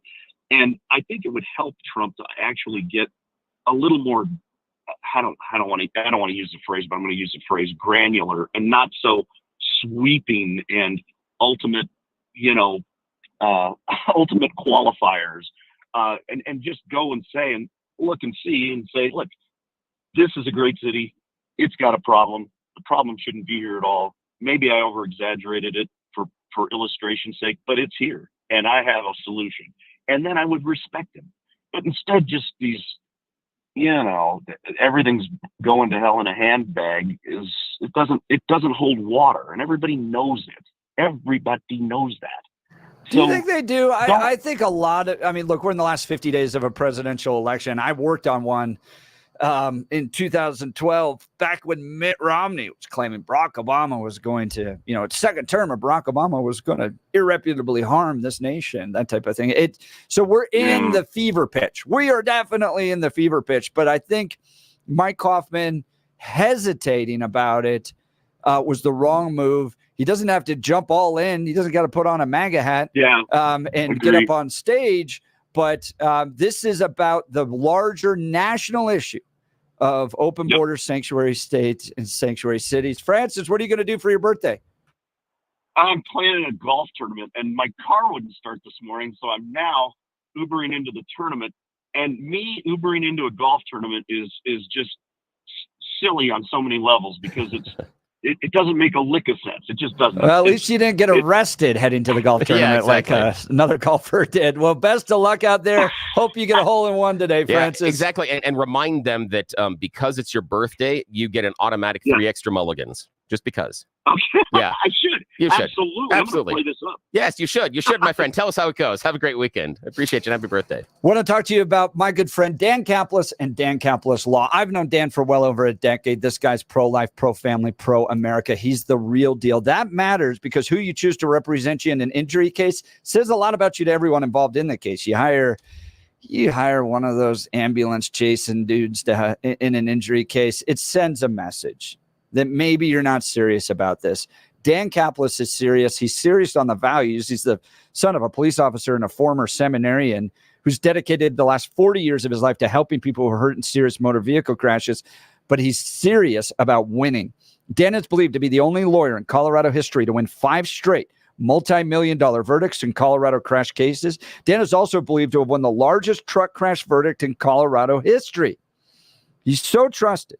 And he delivers that Dan Caplis Law is the official law firm partner of the Denver Nuggets and the Colorado Avalanche. It's a serious firm for serious cases. And you're probably thinking to yourself, it must just be for the rich and wealthy. No, Dan accepts righteous injury cases on a percentage fee basis so that he can represent good people from all walks of life without regard to ability to pay.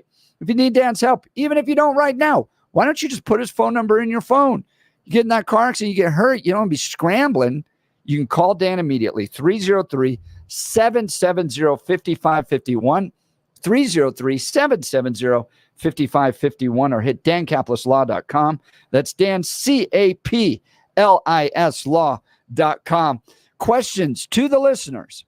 Should Mike Kaufman join Donald Trump on stage when Trump visits in the next 2 weeks? Or should Mike Kaufman distance himself from all the craziness of a presidential campaign? Give us a call, 303-696-1971, or text the Dan Caplis Law text line, 720-819-5115. We'll continue. You're listening to The Jeff and Bill Show. Denver's talk leader, News Talk 710 KNUS.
Welcome back to the Jeff and Bill Show. So Mike Kaufman's asked about whether or not he's going to join Donald Trump on stage when he visits in a few weeks.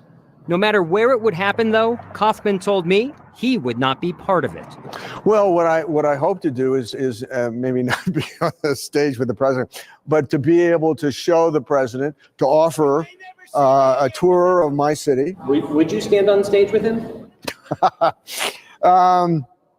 Those are campaign rallies. I would hope that I could meet with the president, but I don't necessarily need to attend a rally with the president. That's Mike Kaufman talking with Channel 9 KUSA last night, and part that you missed was his nonverbal. Right there at the end when he talks about it being a campaign rally, he's shaking his head no during the conversation. So he is saying no.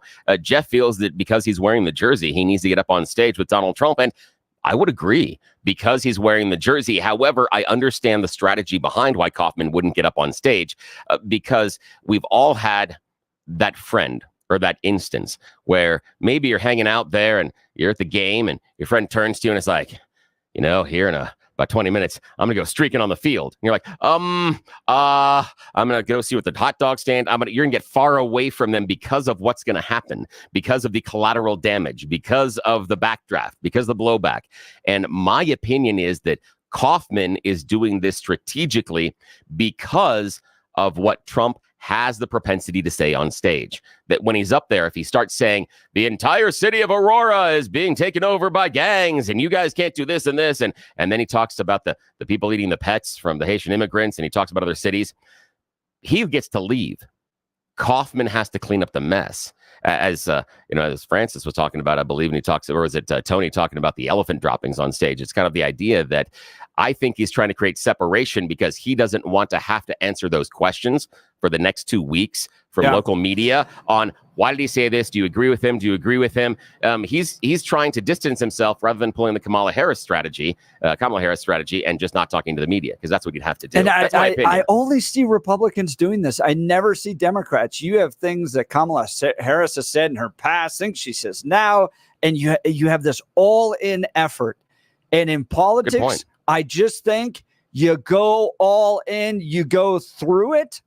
And when you dance, particularly on this issue and how it's affected the people of Aurora, you're signaling weakness when you should be leading in strength. And this is an issue that you can lead in strength on. The sanctuary cities, the sanctuary state, the open border policies have harmed our communities. We listen to actual illegal immigrants that are harmed by these Venezuelans. They don't even have to be legal citizens.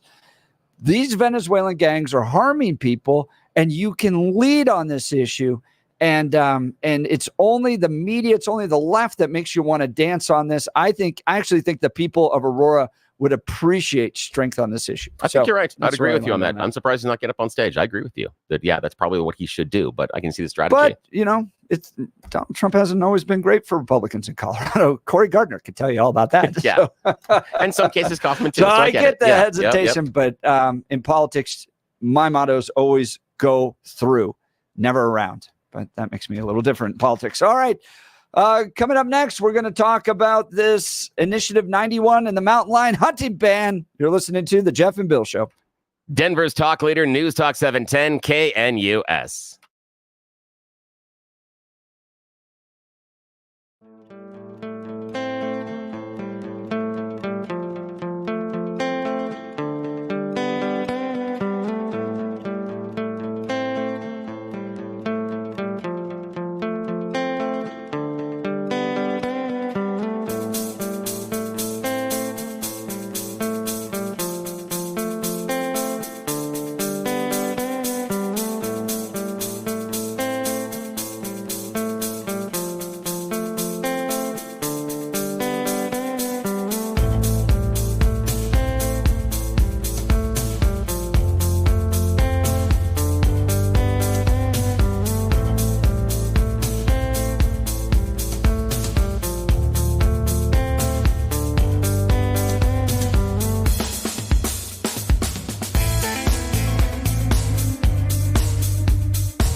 It is 8 a.m. in the Mile High City on this Friday, September 20th. Good morning, Denver, Colorado. You've tuned into the Jeff and Bill Show on 710 KNUS. We are Denver's talk leader. You are invited to be a part of the conversation. Give us a call, 303-696-1971, or text us on the Dan Caplis Law text line at 720-819-5115. I'm your co-host, Jeff Hunt, along with Bill Thorpe, bringing you the freshest insights and hottest takes from the right, left, and center. Congratulations, you woke up in the greatest country in history, and we're off and running this morning with engaging discussions, critical analysis, and your calls and texts, because this is where Denver's voice is heard loud and clear. So grab a cup of coffee, Denver, and let's dive into the issues that matter most to you right here, right now. Coming up after news and comment with Blake Olson, Initiative 91, the mountain lion hunting ban. Is this good for Colorado? At first, I was really concerned because I thought, wait, hang on. What's this going to do to happy hour at Elway's? I'm like, oh, wait, sorry. I was thinking cougars, not mountain lions. Yes, I was totally confused. At first, I was like, oh, this is really going to hurt business. I'm like, oh, no, wait, sorry. This is the mountain lion thing. Okay, totally different. Mountain lions, bobcats, and lynx. That is hilarious. Yeah. And if you've been to Elway's or Shanahan's, you know what that bar scene looks like. If you know, you know.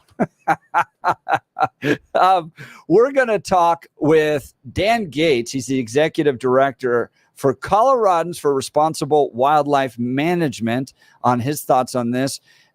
It's ballot box biology all over again. We did this with wolves. Now we're doing it with mountain lions. Should uninformed people living in Boulder and Highlands Ranch in Denver be making decisions about all these things? You can probably guess where I fall on this, but we'll talk to Dan here in just a second. Let's check in on news and comment with Blake Olson. Good morning, Blake. TGIF, Jeff and Billy, 56 and cloudy in Denver, expecting a high of 86 today. The 7-10 5-day forecast is coming up. Our top story, Kamala Khan on with Oprah last night, and they had a question from a young couple. We ended up giving up our apartment, moving in with our parents, who were so gracious to take us in for over a year so that we could save money and ultimately buy a home, because that's what we thought the American dream was, to get married and buy a home and have a baby. And now here we are, and our mortgage is incredibly higher than what we thought it would be. And my sister and our brother-in-law are living with us right now so that they can hopefully one day do the same. And while it's beneficial for us because they help us pay off some of our mortgage, it's also beneficial for them because they can save on cheaper rent. But we really would love to know what your plan is to help lower the cost of living. Hold on. Before she answers, do not vote for her if you want to buy a house. We really would love to know what your plan is to help lower the cost of living. Yeah. First of all, thank you both for being here. And yours is a story I hear around the country as I travel. And she travels in terms of both rightly having the right to have aspirations and dreams and ambitions for your family, and working hard and finding that the American dream is, for this generation and so many recently, far more elusive than it's been. And we need to deal with that. I wonder why. And there are a number of ways. One is bringing down the cost of everyday necessities, including groceries. Oh my God. That's it. Well, that's her answer. That's easy. Do it. Yeah, do it then.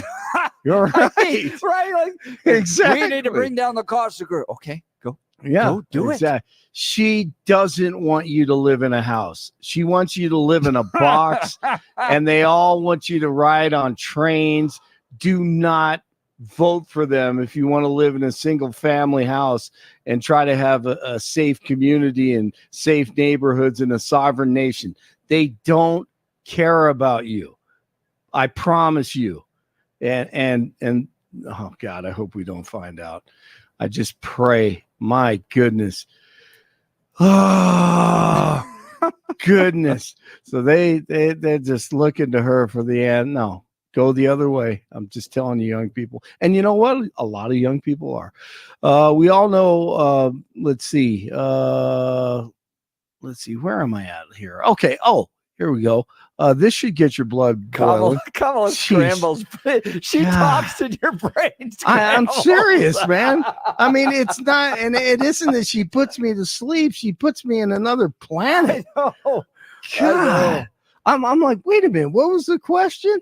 All right. The New York City COVID czar, Dr. Jay Varma, who got the mayor once again to create the vaccine mandates and basically, I mean, shut down the city. In 2020, people lost their jobs. They watched their family members die. They weren't able to talk to them. I mean, just all this crazy stuff.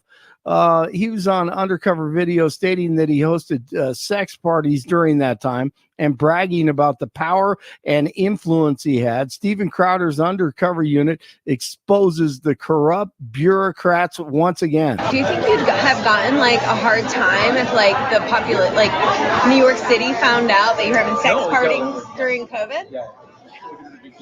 Yeah, it would have been real embarrassing. Yeah, you would have been real embarrassing. Actually, the only time I felt kind of nervous was fairly early on, right when we were about to do the vaccine mandate, right before we did it. So it was hard to hear, but he said it would be a big story. It would have been real embarrassing. Incredible, right? Remember who you vote for. With just, this guy's on the left as well. He's a nut job. With just 46 days to go until the election, early voting is getting underway in 3 states today. Voters in Minnesota, South Dakota, and Virginia are now able to cast their ballots. Harris will hold rallies in the 2 key swing states of Georgia, Wisconsin, and then meanwhile, Trump will attend a fundraiser in Miami. Jury deliberations are expected to begin today in the trial of Ahmad Alissa, the man charged in the deadly mass shooting at the Boulder King Supers. Alissa faces numerous charges accusing him of shooting and killing 10 people at the grocery store on Table Mesa Drive. He has pled not guilty by reason of insanity. Jurors are scheduled to start deliberating after closing arguments. Wall Street opening lower after the Dow closed above 42,000 for the first time, and stocks surged Thursday following a decline in new jobless claims along with the Federal Reserve's half-point rate cut. Shares in FedEx were down more than 10% after the shipping giant reported a steep drop in quarterly profits. College football once again tomorrow. The Buffs go for another victory. They take on Baylor in Texas in Waco. UTEP at CSU as they try to bounce back. Wyoming at North Texas in Denton, and Northern Colorado in Nacogdoches, Texas at Stephen F. Austin, trying to get their first victory of the season and in 15 games. 51 in Castle Pines, 54 in Glendale, 56 in Denver. Jeff and Bill continue. TGIF, Blake Olson News Talk, 710 KNUS. Your KNUS forecast for the Denver metro area calls for a warm and very nice late summer day. High temperatures about 7 to 10 degrees above average, near 90, mid-50s tonight. Cooler fall-like weather starts to move in for the last official day of summer this Saturday. 60s to 70s, showers and thunderstorms late, light to moderate rain likely. Highs 50s to 60s with rain Sunday. Weather sponsored by branchplanning.com. Secure your retirement plans with a free review to help provide asset protection, long-term care, or even income for life. Get your complimentary review at branchplanning.com or call 303-219-0088. I'm meteorologist Mark Huer in the 710 KNUS Weather Center.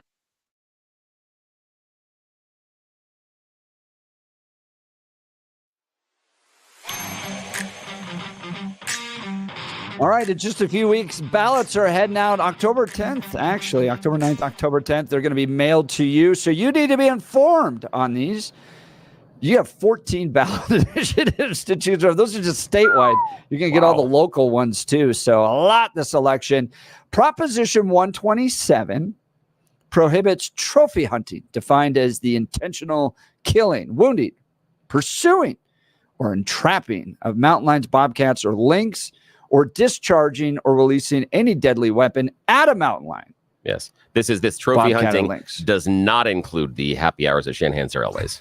Just saying that's not included That's where here. trophy I was hunting takes very, place. yes, I was very confused the first time I read this. I was like, I have friends that, no, I'm kidding. Tomorrow I'm going to release my ballot guide. It's all done. Just going to make sure it's fact checked and grammatically correct. I'll tell you where I fall in this. Oh, and also you're spending a special extra day with us tomorrow, It's as tomorrow. well. Yeah, That's because right. Pete Boyles is doing some stuff. He's got some personal things going on. So you are filling in for him. You're going to be flying solo, my friend, because I'm going to be doing the other FM radio stuff at the time. So I unfortunately cannot join you. It hurts that I can't do this on the air, but will not continue. Instead, I know. Tony and all of those that agree with you, Steve, are going to have to take on your role. They are. They're going to have Call to to debate. And part of what you're doing tomorrow is you're going to walk everybody through the ballot initiatives. Yes. One of them being Proposition 127. We're going to talk to Dan Gates about. So I'm opposed to it. I don't like 127. Yeah. I don't like ballot box biology. I don't like what we did with the wolves. I think it takes people that don't think twice about this, hands them a ballot, gives them the ability to make a decision, and the experts in the room aren't part of the conversation. So I'm against it, but I want to hear from Dan Gates. He's the executive director for Coloradans for Responsible Wildlife Management. He joins us on Zoom. You can see his smiling face on our YouTube X channel. That's a great beard. That's an awesome I had beard. a beard like that at one point. I was getting into my tie, though. But Dan, thanks for being on the Jeff and Bill show. I'm a little jealous here. I don't think I can grow a beard like that. I don't think I have this thing. I have no body hair. I can't grow facial hair very well. I have to just tell you, Dan, that's impressive. I've got a little beard envy today for you. So I appreciate you joining us. Well, thanks. I don't have to worry about getting caught in the tie. That's for sure. So you've chosen a good career. No ties. So Dan, tell us where you guys as Coloradans for Responsible Wildlife Management fall on Proposition 127. Yeah, no, so I appreciate the opportunity to talk to you guys this morning. I mean, Colorado's dealing with a bunch of tumultuous issues, as you mentioned, 14 ballots on the ballot this year. And there's a lot of things that people need to be educated about, but nothing to us more important than the ballot box biology component that specific extremist groups continually try to bring to the table. And I do want to correct something real quick that you mentioned, and I think that you maybe had read the old language, but the ballot title itself is not trophy hunting. It's hunting as a whole. It doesn't have anything to do with trophy hunting except for it defines trophy hunting in the measure. But if you would allow me, I would read the exact language of what it says now that people will be voted on.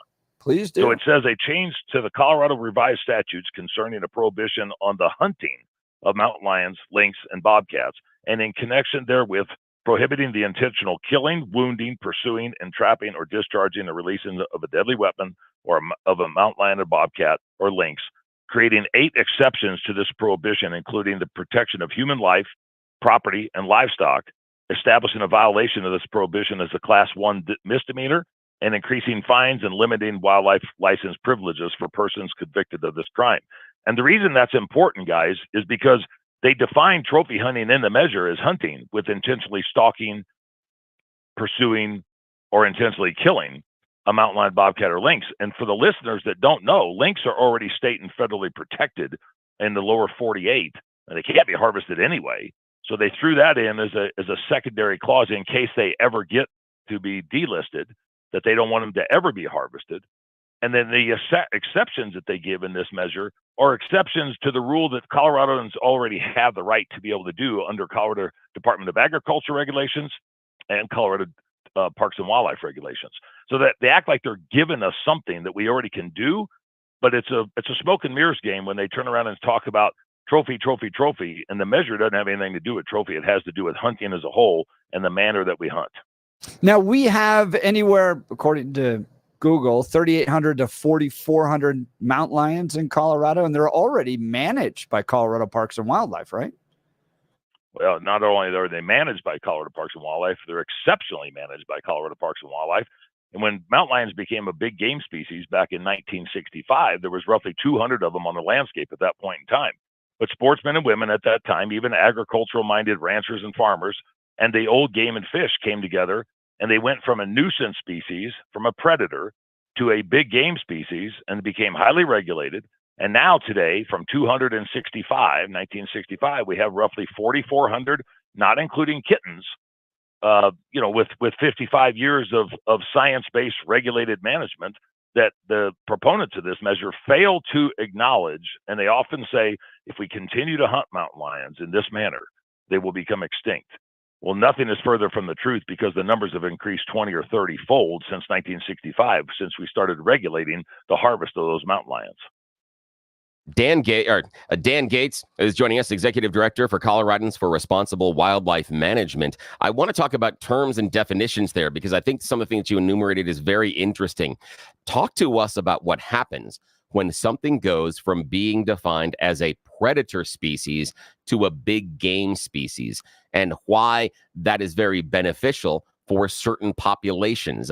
I'm with you on this one, that I think that when you stop identifying certain animal populations as predators and instead as a big game species, it changes the ability and how they're managed in a much better way ecologically and also for the people. But talk to us about the difference. What does it mean when you define something as a predator species, then all of a sudden it becomes a big game species, and how it could be either negative or positive? Well, I mean, given the credit to Colorado Parks and Wildlife, and I appreciate the question, but they're in charge of 961 species of wildlife, 78 of which are game species. And the big game species that we have fall under the guise of a combination of depredation laws, rules, and regulations, and season structures and quotas that flow into a variety of different mechanisms of science, including tests and permits that you have to get, and quotas that are filled, and season structures and methods of take and defined units and so forth. Now, if a mountain lion kills a sheep or a goat or a cow today, that owner is available to be compensated under the big game side of things for the Department of Agriculture or Colorado Parks and Wildlife. If they're taken out of the big game status that they've been in for 55 years, they no longer get compensated for that animal, because they're not considered part of the game damage side of things. So when they went from a predator nuisance side, just as wolves did at one point in time, and as the human population grew and the perspectives changed a little bit differently, but realizing that nobody wanted anything to become extinct. They just didn't want it to be able to, they wanted to be able to protect their own livestock and so forth. So when those plans were implemented back in 1965, that's what's gotten us to where we're at today, to where we have a sustainable population in perpetuity. And so when you get from a predator or nuisance, and as you can see on my shirt here, I run a wildlife control business, and I've been doing this for 37 years. Nobody wants to see anything disappear, but there has to be some management objectives to be able to turn around and say, what's best for the wildlife species, what's best for the landscape, what's best for the other wildlife species that are affected by or within that particular wildlife species, and what's affected to the people, whether they have the problem or whether they want to enjoy it, or they just want to know that it's appropriately managed. It's a complex deal, and you can't do it by checking a box and expect it to come out all good, just as we've seen on wolves so far. Talking to Dan Gates, who's the Executive Director for Coloradans for Responsible Wildlife Management. How many hunting tags are given a year for mountain lions, in light of the fact there are 4,400 of them in the state? Well, that's a heck of a question, because 2,500 licenses or thereabouts were sold last year. And out of that, there was a 19% success with 502 mountain lions being harvested under that. Now, that doesn't include damage, and that doesn't include depredation. It doesn't include roadkill or instances where a mountain lion ended up in a shopping mall or in somebody's house. That's just the hunting side of it. But 2,500 individuals went through the testing process to be able to get the permit and have the knowledge to do what they need to do to make an educated decision in the process of attempting to harvest that. But the proponents of this measure act like that 2,500 people went out there and it was 100% success, because as they said in their advertisements, this is guaranteed. These are canned hunts. These are done very inhumanely and with cruelty. Nothing could be further than the truth. Mountain lions are one of the most highly regulated animals that we've got in Colorado, along with bobcats. But in the western United States, mountain lions are coveted as part of the entire ecosystem. They're not bastardized, they shouldn't be pedestalized, and they darn sure shouldn't be marginalized. But where we're at today is where we need to be. If you expect the experts to be able to manage all wildlife, Let them manage all wildlife and quit trying to take it out of the hands of the experts. Now, speaking of those experts, have Colorado Parks and Wildlife made their positions known on this particular ballot initiative? According to state law, they can't make a position, and the governor has not allowed them to do so on many different levels. So they are a no position. They're not a neutral. They're not a pro, or they're not a con. They have no position. And so they have been instructed not to engage in legislative issues or ballot issues. And that's the shame, is when you have experts there with the data and the science and what's been collected over the course of the last 125 years since CPW has been there with under different names, their information is not allowed to be shared. You can go get it if you want to seek it out. You can go to their website. You can do a core request. You can look at a lot of different things, but they're not openly available to be able to just turn around and say, here's the facts and here's the data and here's the statistics.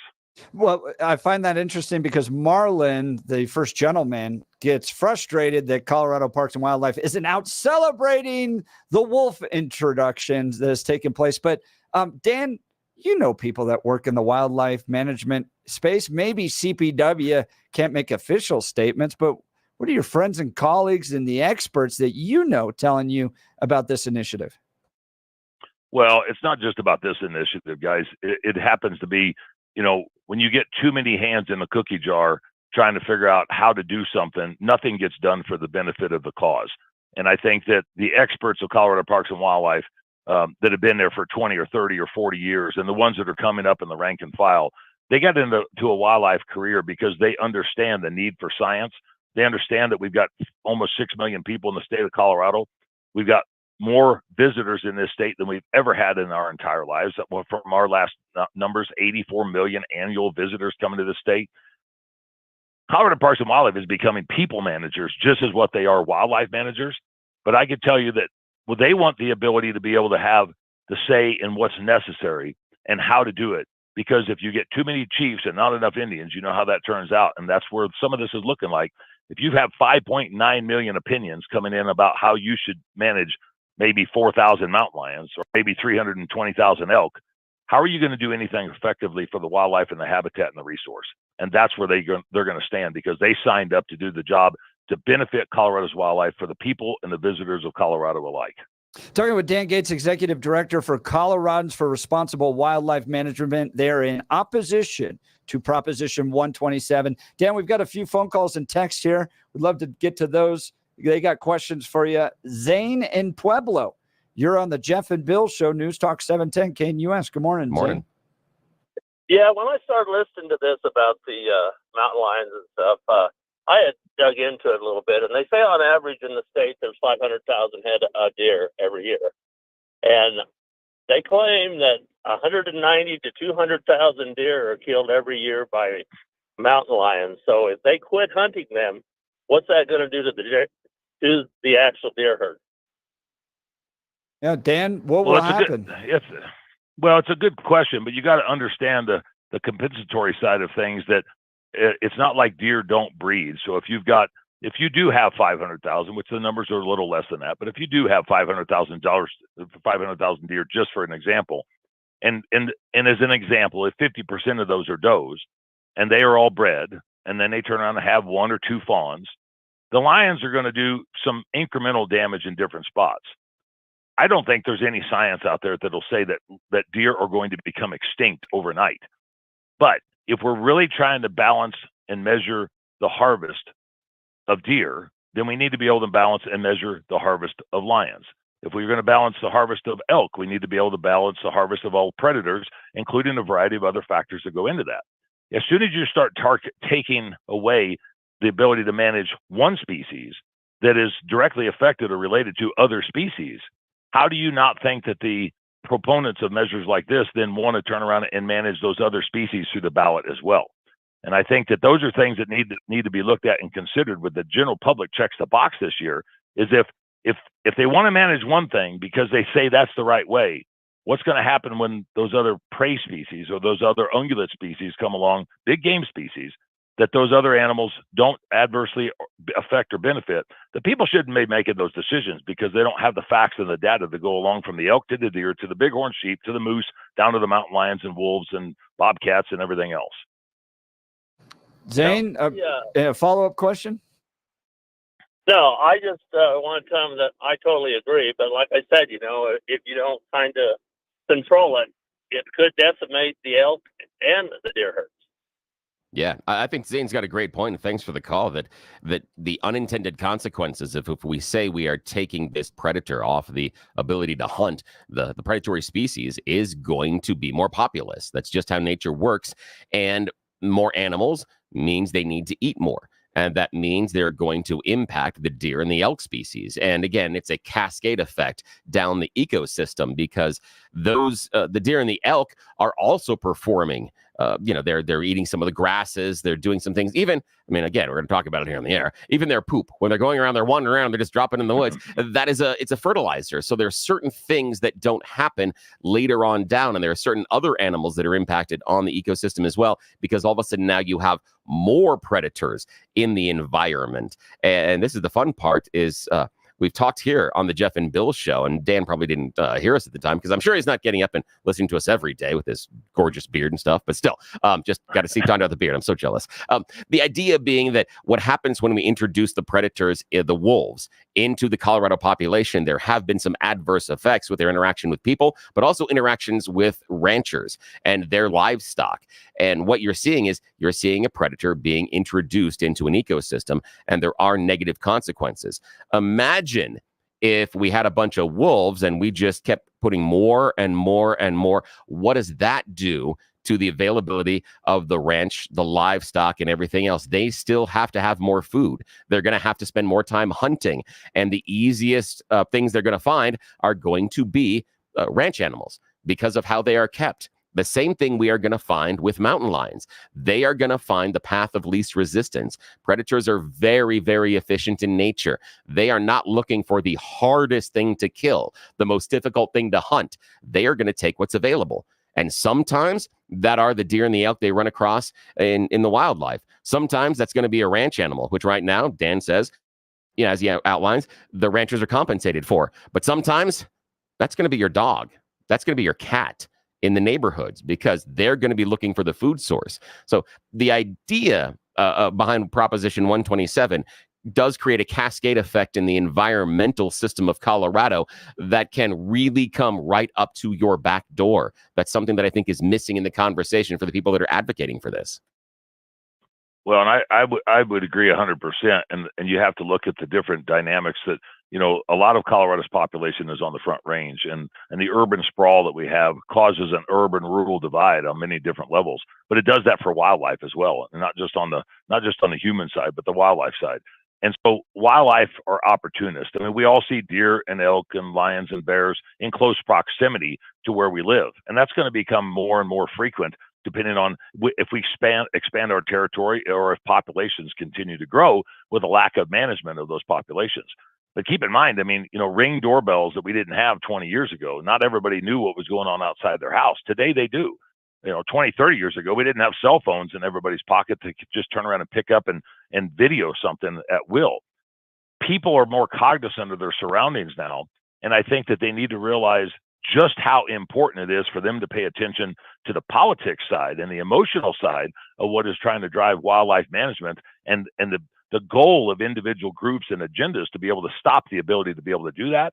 But they have the chance to do that this November by checking the box in the right direction and say, vote no on these type of issues. And those are the things that we're concerned about, is people being able to make those right decisions on a timely basis on all things considered, not just wildlife, but everything else concerned. Yeah, Dan Gates, Executive Director for Coloradans for Responsible Wildlife Management. You make a wonderful point there about those Ring doorbells. Our listeners have friends, or maybe themselves, that have shared video of those Ring doorbells. And look at the bear going across my front yard. You are that close to the wildlife. And if we have more predators in the ecosystem, those predators are competing for food. And as Dan accurately said, they're opportunistic hunters. If the opportunity for the hunt happens to be your puppy in the backyard, they're going to take the puppy. That's an easy kill. That's what you're going to run up against. That's why the idea of not going out there and managing these predator populations in order to balance the ecosystem, that's why it's a fallacy. You're exactly right, Dan. Dan, I want to ask you about some of these outside groups that are funding this initiative. Can you give our listeners some insight to the special interest groups pushing this? Yeah, well, Cats Aren't Trophies is the issues committee, and the issues committee for our side is actually Wildlife Deserve Better. And so they can go to wildlifedeservebetter.com if they want more information on the right side of the argument. But Cats Aren't Trophies has been funded by some out-of-state groups, formerly groups that have been run by the HSUS CEO, Wayne Pacelli of the Humane Society of the United States. Now he's got a couple different groups that he's funding, helping to fund this particular measure. The Wild Animal Sanctuary that you probably have seen advertisements on, they're funding a lot of this. And other groups that are sitting around on the periphery waiting to pounce just like a mountain lion would on a deer or maybe a dog in somebody's yard. They're waiting for the right opportunity to jump on board. But the mentality of this comes from, for the most part, non-resident extremist. The individual that's running the Cats Aren't Trophies campaign, she had actually relocated from Washington after creating havoc there to come here to turn around and do the same thing.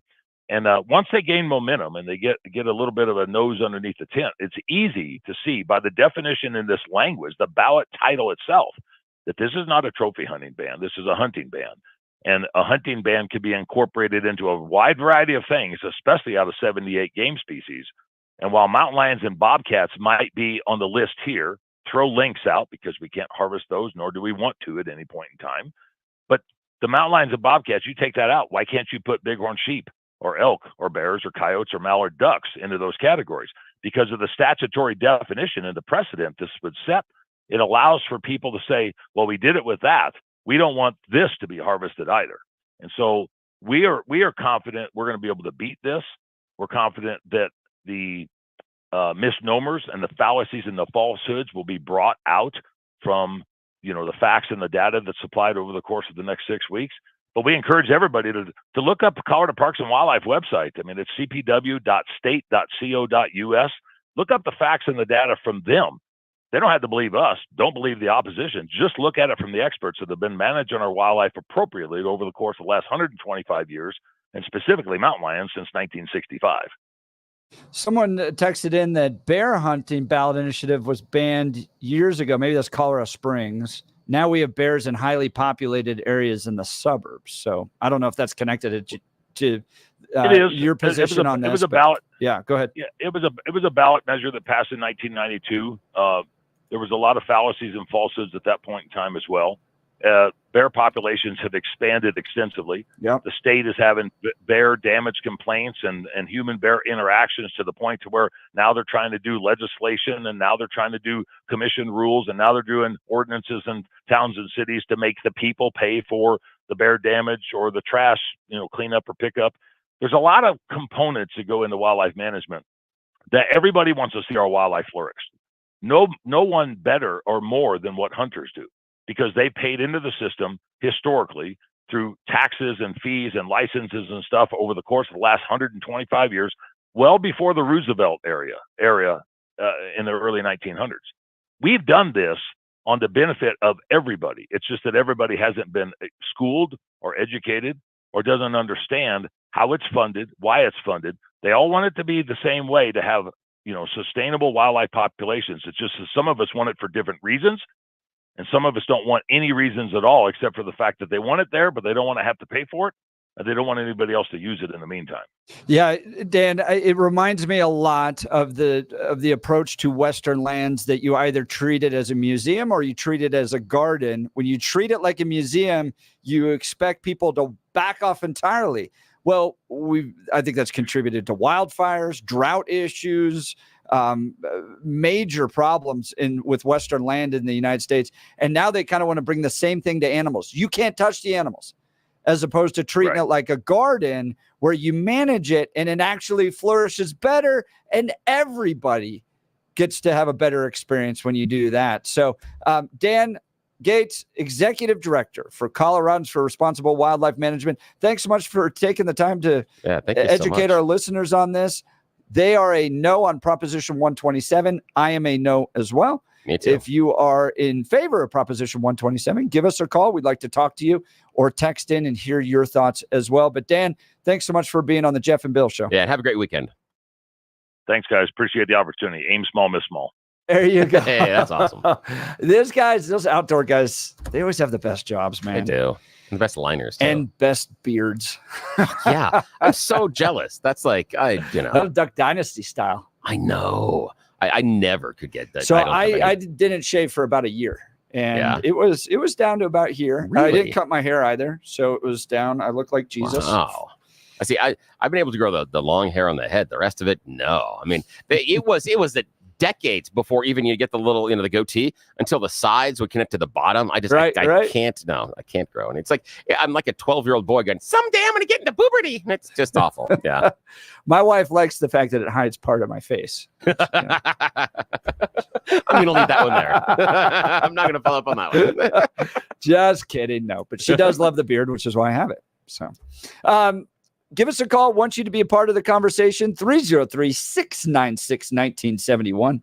303-696-1971. Or text us on the Dan Caplis Law text line at 720-819-5115. Look, if you're like me, you know that living in Colorado means dealing with unpredictable weather, hail, snow, heavy winds, you name it, we got it. That's why you need a roofing company you can trust, and that's Colorado's Best Roofing. They're local, family-owned, and have served the Denver area for over 12 years. They understand our unique climate and know how to build a roof that lasts. Whether you need a repair after a storm or a whole new roof, Colorado's Best Roofing has got you covered. And here's what I really love. They offer a free, no-obligation inspection. They'll come out, take a look, give you an honest assessment.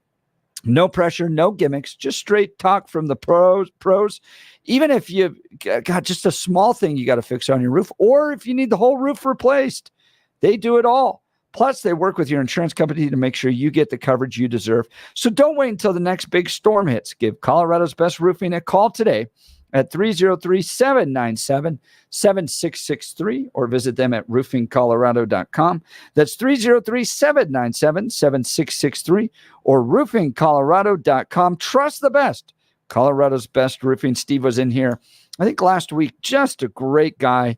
His business is dedicated to the values that this radio station shares, and this is a ministry for him. He wants to give back to the community. So a good guy to use for your roofing. Steve's fantastic because what he talked about for us is that he is going to make sure that it is about quality when he's working on your house rather than the quantity. He's going to make sure he handles everything that goes on with your insurance company. That's not a headache you need to deal with. He knows how to manage them. But most importantly, he understands Colorado. He's been here long enough. He's not one of those fly-by-night guys. He's going to make sure you get the right shingles, the right treatment for your roof, and he's going to make sure it doesn't leak. Plus, when you're spending your money with Colorado's Best Roofing, that money stays right here in Colorado. So he goes out and he pays the people that are working for him, and they go and buy things in our community. So by just making the simple call to Colorado's Best Roofing, you create an economic ripple throughout our community that can help everybody. That's why we always encourage that you buy local, you shop local, and you hang here with Jeff and Bill, and we're going to help you do that. And we appreciate you supporting our advertisers.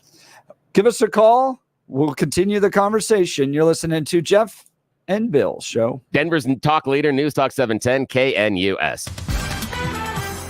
At this hour, I'm Christina Wyo in Dallas, and here are your top stories. The scientific director for the company that owned the Titan submersible that imploded last year while on its way to the Titanic wreckage testified that the sub had malfunctioned just prior to the fatal dive. Appearing before a U.S. Coast Guard panel this week, Stephen Ross told the board about a platform issue the experimental submersible experienced back in June of 2023, just days before it imploded on its way to the Titanic site. The malfunction caused passengers on board the submersible to tumble about, and it took an hour to get them out of the water. Ross says the submersible pilot, OceanGate co-founder Stockton Rush, crashed into bulkheading during the malfunction. A major victory coming in for religious freedom in Oregon after a church fought back against the city of Brookings for trying to restrict their ministry. Michael Harrington has more. The city of Brookings will pay $400,000 in legal fees and has agreed to stop trying to restrict St. Timothy's Episcopal Church from ministering to the homeless. City officials had tried to limit the church to providing food and water to homeless people just 2 days of the week. Pastor Bernie Lindley tells Oregon Public Broadcasting, quote, "It certainly didn't have to come to this, but we had to stand up for our religious freedoms." Michael Harrington, SRN News. That's what you need to know at this hour. In Dallas, Christina Wyo, Salem News Channel. What if this sound actually made you smile, giving you a chance to win gas and groceries for a year. It's the $13,000 gas and grocery giveaway. The grand prize winner gets $10,000 in gas and grocery gift cards. 2 first prize winners get $1,000 in gift cards. And 2 second prize winners get $500 in gift cards. Presented by Branch Planning. Secure your future retirement with a reliable income stream. Get your complimentary review at branchplanning.com or call 303-219-0088. The $13,000 gas and groceries giveaway. Enter today at 710knus.com.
Their song on a Friday.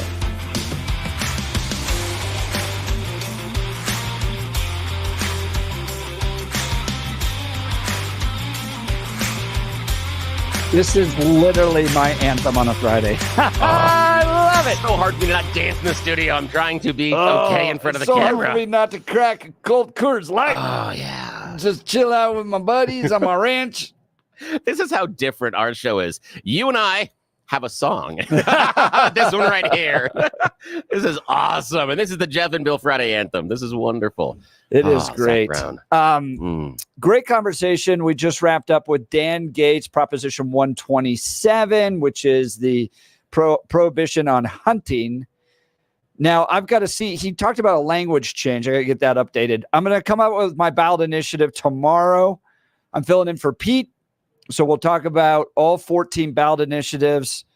And plus, we got some great guests coming up tomorrow. So stick with me tomorrow as I fill in for Peter Boyles, 9 a.m. to 1 p.m. following John Caldera. Man, we got the best. That'll be fun. We got the best commentators on this. Yeah, show. we do. Charlie Kirk after this, Cal Thomas, Sebastian Gorka, Dennis Prager. And it's fun. We're also live and local on the weekends many times, unlike some of the other things in town. So just saying. Yeah, when everybody else is out there giving you the canned pre-recorded stuff, we got some stuff, especially Saturday morning. Best lineup on Saturday morning in town. So everybody else is doing silly things. We're not. We're still talking to you. And Jeff's going to be here with you tomorrow. I've got to be talking to other people about music, which is going to be fun. But yeah. Rock and roll. Yeah. I'm doing rock tomorrow. It's going to be so much I fun. got no text messages of anybody supporting Proposition 127. Yeah, I can't figure out. The thing for me is I have a hard time, and I would love to hear from a texter or a caller that talks about why, they support the proposition. And I understand the nature side of it about I don't want to kill the animals, I don't want to hunt, things like that. But for me, it's about the balance inside the ecosystem. And I'm a fan of reptiles, and I understand intimately what happens when certain species overtake an ecosystem because there aren't checks, and that can be either predators or prey. Both can have some really, really bad consequences if either one's get out of control, and it is that balance. And what CPW has been able to do, according to our guest Dan Gates that was just with us, they're doing a remarkable job of balancing the predator and prey relationship between mountain lions and prey like deers and elk and other things. And if we allow more, and this is not about, again, you may not like the idea of hunting mountain lions, but this means more mountain lions in our communities. Right. If that's what you want, I'm curious to hear why. What's the reason behind it? Why do you want more mountain lions? Yeah, I think the only argument they have, and you see this in like Disney videos, I'm thinking Beauty and the Beast and Gaston, right? The evil people that put animal heads on walls, they must be stopped. Those poor stuffed animals. Stuffed in not the plush type way, but stuffed and put on a wall, and they make you look terrible. And so you're absolutely, Bill, gonna end up with voters in Highlands Ranch and Boulder that are like, but I don't want to see them up on a wall. Yeah, and the idea, and I think maybe the idea of trophy, maybe that's part of the tag too, that it's a trophy hunter, but there's a reason for that. All right. When we return, you choose the news. You're listening to the Jeff and Bill Show. Denver's talk leader, News Talk 710 KNUS.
We had such a fun morning this morning. The calls were just piling in. Yeah, we couldn't get to You Choose the News until now. Billy, give the people what they want. Yes, luckily those in charge have not arrived. Evidently, they are stuck in traffic this morning, so we will take advantage of it being unsupervised. It is what we call the loser edition of You Choose the News. You are one pathetic loser. Let's go. Loser! You're a loser! The Losers Club. Bunch of losers. You're such a loser. You made me feel like a loser. She's a loser. You are such a loser. Loser. Yes, it's the stories that both Jeff and Blake felt were unworthy of our attention earlier this week during this silly fake radio news game show that we call You Choose the News. But now they are back for a second shot at glory. Alrighty, Mr. Hunt, Mr. Olson, here are your choices. Headline number 1, love in the air. Headline number 2, just being neighborly. Headline number 3, not Drizel, but Intellion. And headline number 4, you can't go on thinking nothing's wrong. Love is in the air. Yes, love is in the air. Here we are going to meet Michelle Kopke. She is a warehouse worker from Germany that is 36 years old. And she said, finally, it's been a long time, but the love of her life, the relationship has ended. She thinks it's time for her to move on. She says that, darling, we've been together for so long, but I need to go and see other people, or maybe just see other planes, because Michelle has been in a 9-year-long romantic relationship with a Boeing 737-800 airplane. Yes, that is for real. I thought maybe she was the lady that married herself and got divorced from herself. Did you see that too? Yes, I did. Wow. Yeah, see, now Michelle. Plane? Yes, Michelle has been diagnosed with objectophilia. It's a condition in which individuals form a complex emotional and even romantic relationship. Hey, love is love, man. Yeah, with inanimate objects. Don't you judge her love. Now, she says she's normal, admittedly. At first, she thought it was crazy, but she's found out that, yeah, she's an objectophile, so she falls in love with inanimate objects. And she called this one specific plane, not all the 737s, just this one that was darling. She said it was the most beautifully built. It was the most attractive plane she'd ever seen. What really caught her art? When I touch his wings, I immediately get sweaty. My palms get excited. Just the curves. It goes on from here. But still, she was in love with the plane, and now she is going on to see other planes, or maybe she's going to branch out and see a helicopter. But we'll see what happens. Can't tell you. Alrighty, Blake Olson, your choice, sir. Just being neighborly, not Drizel, but Intellion, or you can't go on thinking nothing's wrong. Just being neighborly. Yeah, just being neighborly. We're going to Vacaville, California for this one. A California man recently noticed something was not quite right with his utility bill. Ken Wilson has been living in this particular apartment complex for nigh on 18 years now. But recently, he has been doing some great things. His energy bill got too high, so he's been cutting back. He's been keeping lights off. He's been cutting back on his air conditioner, but the bill keeps going up. He took some more steps. Bill kept going up. So he finally contacted the public service company, and they said, oh, yeah, sorry, your unit is connected to apartment 91, not 90. You've been paying for 18 years for the guy next to you. Their energy. So, yes. Wow. That's horrible. Yeah, it is. Oh, yeah. Now, he said when he was contacted for the interview, no, they haven't changed it yet, because that's how the government works. Boy, yeah, you got exactly. that right. Final choice this morning, Mr. Hunt. Not Drizel, but Intellion, or you can't go on thinking nothing's wrong. I can't even say what you first said, so you can't go on. Well, see, you can't go on thinking's nothing wrong, but now who's going to drive you home tonight? Famous song by the Cars, and that's what we're talking about. Recently, police in Ohio discovered an 8-year-old girl who was reported missing early Sunday morning. Bedford police then started getting other calls saying, wait, we think there's a small child in a car driving. What happened was this 8-year-old woke up early before the rest of the family. She decided, I got to go to Target. I got to get me some shopping done. So she grabbed the car keys, got behind the wheel of the car, and drove not 1, not 5, not 10, not 15, 25 minutes away to Target, and made it all the way to the parking lot. Here's the thing. She didn't hit anything. She was somewhat of a responsible driver. But yes, 25 minutes in the car on her own at 8. Wow. She drives better than some of my kids. I'm just saying. I was gonna say, yes. The most of drivers on Colorado Isn't that streets. crazy? Wow. I know. That's it. That's the end of You Choose the News. Thanks for playing along, guys. Back to you. All right, when we return, Jeff Hildebrand's going to be with us. He's got some cowboy poetry, and then we're talking to some biker gangs that are coming to Aurora, but not for what you think. You're listening to the Jeff and Bill Show. Denver's talk leader, News Talk 710 KNUS.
We got to try that one morning. I have her. like a visceral response.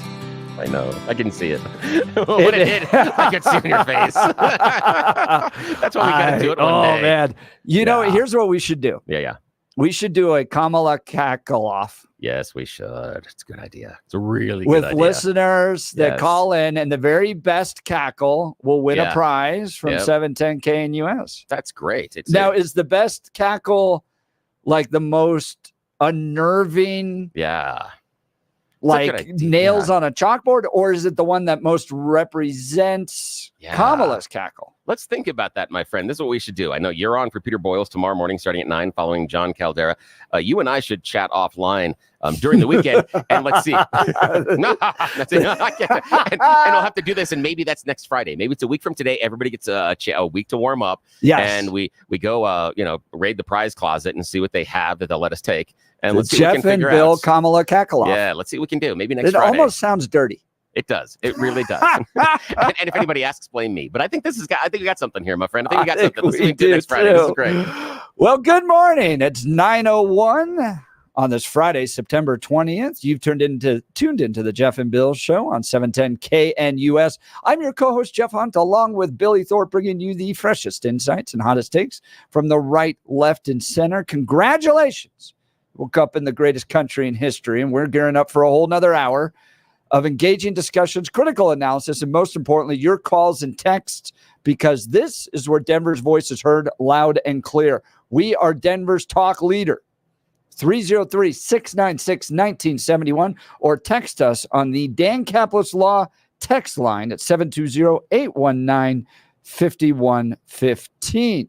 Coming up now, news and commentary with Blake Olson. Good morning, Blake. Oh, good morning. I love that idea of the cackle off. I think that's great. You have to give us yours, so you're gonna have to. I'm just saying, you got a week. You got a week, my friend, to practice. Oh man, I think it needs to be the most annoying wins. It doesn't, because it's going to be impossible to sound like her. Maybe not. There's that one lady on social media that has got her laugh down perfectly. She's amazing. But Is that right? But there is not a far gap between the most annoying and the one that best represents Kamala. If we can find just enough stuff in the prize closet, again, I'm going to have to pick the lock. But still, if we can find the right stuff, I think we do the most, like the most grading, and then you do the one that is like the most representative, like the closest one to her, and then the one that is the most fun and most silly. Maybe we can get 2 prizes out of it. But that's again, true. I don't know. They don't let me in the closet very often, so I'm going to see what happens. It'd be good. I think you should just contact Oprah and she'll get you some prizes. There we go. 62 and cloudy in Denver, expecting a high of 86 today. The 710 5-day forecast coming up. Our top story: jury deliberations expected to begin today in the trial of Ahmad Alyssa, the man charged in the deadly mass shooting at the Boulder King Supers. Alyssa faces numerous charges, accusing him of shooting and killing 10 people at the grocery store on Table Mesa Drive. He is pleaded not guilty by reason of insanity. Jurors are scheduled to start deliberating after closing arguments. Kamala Khan on with Oprah last night. We all know that she and the left want to take away Americans' guns. But once again, she said that she has a gun and she'll use it. At the convention, when you said you have guns. No, at the debate. I'm a gun owner. Tim Walz is a gun. I did not know that. If somebody breaks in my house, they're getting shot. I don't believe her. I don't believe she has a gun and she wouldn't use it. Look, I went to college just down the street from Oprah Winfrey's massive estate. Ran by it. A cross-country team would run by it. Yep. Beautiful college in Montecito, California. Nobody ever tried to run onto Oprah's estate because you would get shot. Yes. So Oprah may not own a gun, but the people standing outside her estate sure do. It's sort of the Secret Service covering Kamala. Yeah, that's right. Secret Service for Kamala, and Oprah has like 50 people, you know. She is guarded Protecting her. like it's a castle. I mean, she's this whole idea of laughing. You don't. Hey, there have a gun? there wasn't a wall there, was there? Big around her wall. house? No Big way. wall. No way. So Walls much don't so, work. so No much so way. that the college students never ever tried to even set foot on her property. You guys should have knocked on the big gate. Was there a big gate by There the was wall? a very big gate. There was And you people knocked managing on it that like gate. the old castle. Yeah, right. A moat with alligators. You lesser people need to stay off my estate. They crack me up. All right, they actually sweep the area where Kamala visits with the Secret Service, by the way. Unlike some politicians, they don't worry about that. Here's some more from this incredible leader who, as border czar, just let in at least 15 million illegals on the southern border. We take pride in the privilege of being American. And this is a moment where we can and must come together as Americans, understanding we have so much more in common than what separates us. Let's come together with the character that we are so proud of about who we are, which is we are an optimistic people. We are an optimistic people. Americans, by character, are people who have dreams and ambitions and aspirations. We believe in what is possible. Yes. We believe in what can be. Yes. And we believe in fighting for that. That's how we came into being. God, she's amazing. You know what? Forget it. Forget everything I've said about her. I'm convinced. You're all in now, huh? She has persuaded me. Look, there are so many, particularly the housewives of Highlands Ranch and Boulder County that will listen to that and go, you know, it's right here. I have never connected with a leader the way I've connected with that. Yeah, they're half drunk in the middle of the day, but look, that is the uninformed, totally emotional leader that can't figure out why everything's more expensive and everything stinks in this state. Yes. And they just vote purely on feeling, and they listen to Kamala spew that and go, that is going to make our country great. No doubt. You know, she's actually really smart and she cares about me. Hey, by the way, all those drunk people that you were talking about, evidently Billy knows where they go at happy hour, right? Oh, yes. I didn't know you were an expert on that, Billy. You know exactly where they go. Yes, I know exactly where they go. And yes, I have scars to prove it. I'm just saying. Happy hour at 10:30. You saw I haven't gotten that video yet, but the lady that was driving drunk at 10 in the morning in Highlands Ranch with two kids in the back of her car. Are you kidding me? She's the type of person that's like, Kamala. Oh okay. yeah. Okay, we're gonna pull back the curtain here a little bit here. This is OG radio stories. Now, this is not my personal story, but a good friend of ours, friend of the show, I'm not gonna out them right now, knew a coworker that needed to get their drink on very early in the morning. They worked a morning show. Okay. They would show up to work every day with a briefcase. They had personally modified this briefcase with styrofoam on the inside that it could hold most of a 12-pack, and would start working an entire through it, 12-pack, and would start working through it during the show. Wow. Yes. With like a tube? Yes. How would you drink? No, You just pull up a beer? No, the idea is it would pop it open, pull it out, and there we go, and pour it into another glass, and let's go. Yeah, because as long as you're not walking around with the can, no one cares at that point. And the can goes back into and the can goes right back into the briefcase. Amazing, Close the briefcase. man. You walk your empties out. Nobody knows. How was the show? Was it good? Here's the thing. At the time, one of the top-rated shows in Denver. If I said the talent name, yes, you would. In fact, okay, this is a side story. This same talent, after the show, they were in a promotions meeting. The station was going to bring in the San Diego Chicken at the time was coming in and going to be doing an appearance with the station. From the back of, this person's already several beers into the day during a promotions meeting right around 10 o'clock in the morning. And you hear in the back going, chicken? Radio? I don't get it. Chicken? And for the rest of the promotions meeting, even when the topic passed, you would just hear, chicken. Chicken? You're stuck on that. So I'm just saying. Yeah, there are some people. Yeah, and there may have also been another short-term FM jock here in town that I know that because he had to get stoned before the show, hooked up his bong to the inside of his car that he could cover with a panel, but he had a tube so he could smoke and light while he's driving on the way to the station. What? I know. He did modifications to his automobile in order to fulfill his addiction. Yeah, I know. Imagine if he would have put that talent somewhere else. I was just about to say, Exactly. well, we are getting text messages, the bread man, hey, stop disparaging Highlands Ranch. I live there. And in our block, we hunt elk. Oh, but okay, you're right. It's okay. The soccer moms are bad. The only reason I disparage Highlands Ranch is because you have gone 20 points in 10 years from supporting Mitt Romney to Heidi Ganahl barely winning it.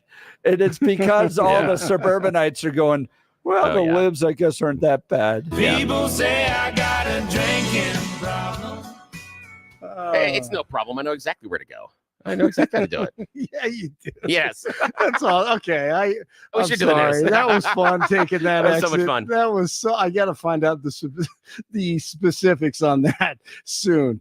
5442 just texted Highlands Ranch housewives half drunk by midday. Jeff, you just lost half your listeners. It's okay. They're too drunk to change the channel. Don't worry about it. All right, with just 46 days to go in the election, early voting is getting underway in 3 states today.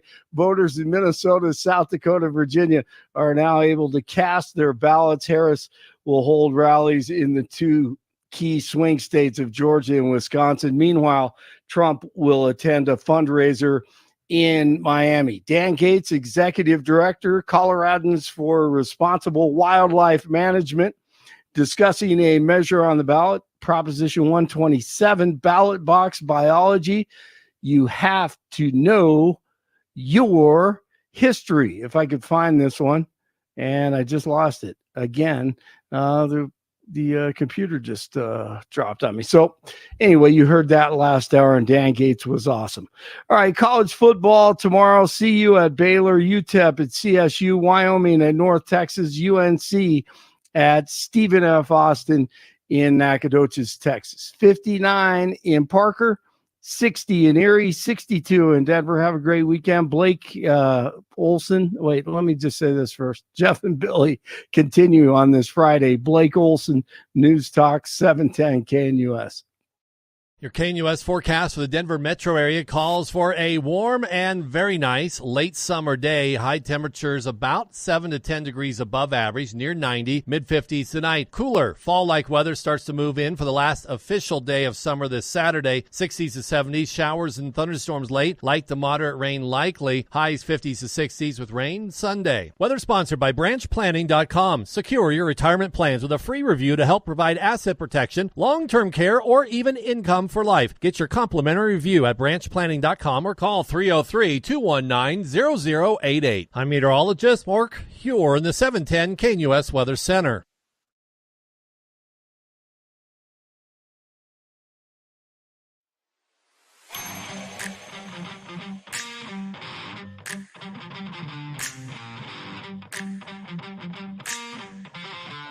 All right, we need to bring it back down to an appropriate level, Bill. We know it's Friday. We know it's the final hour.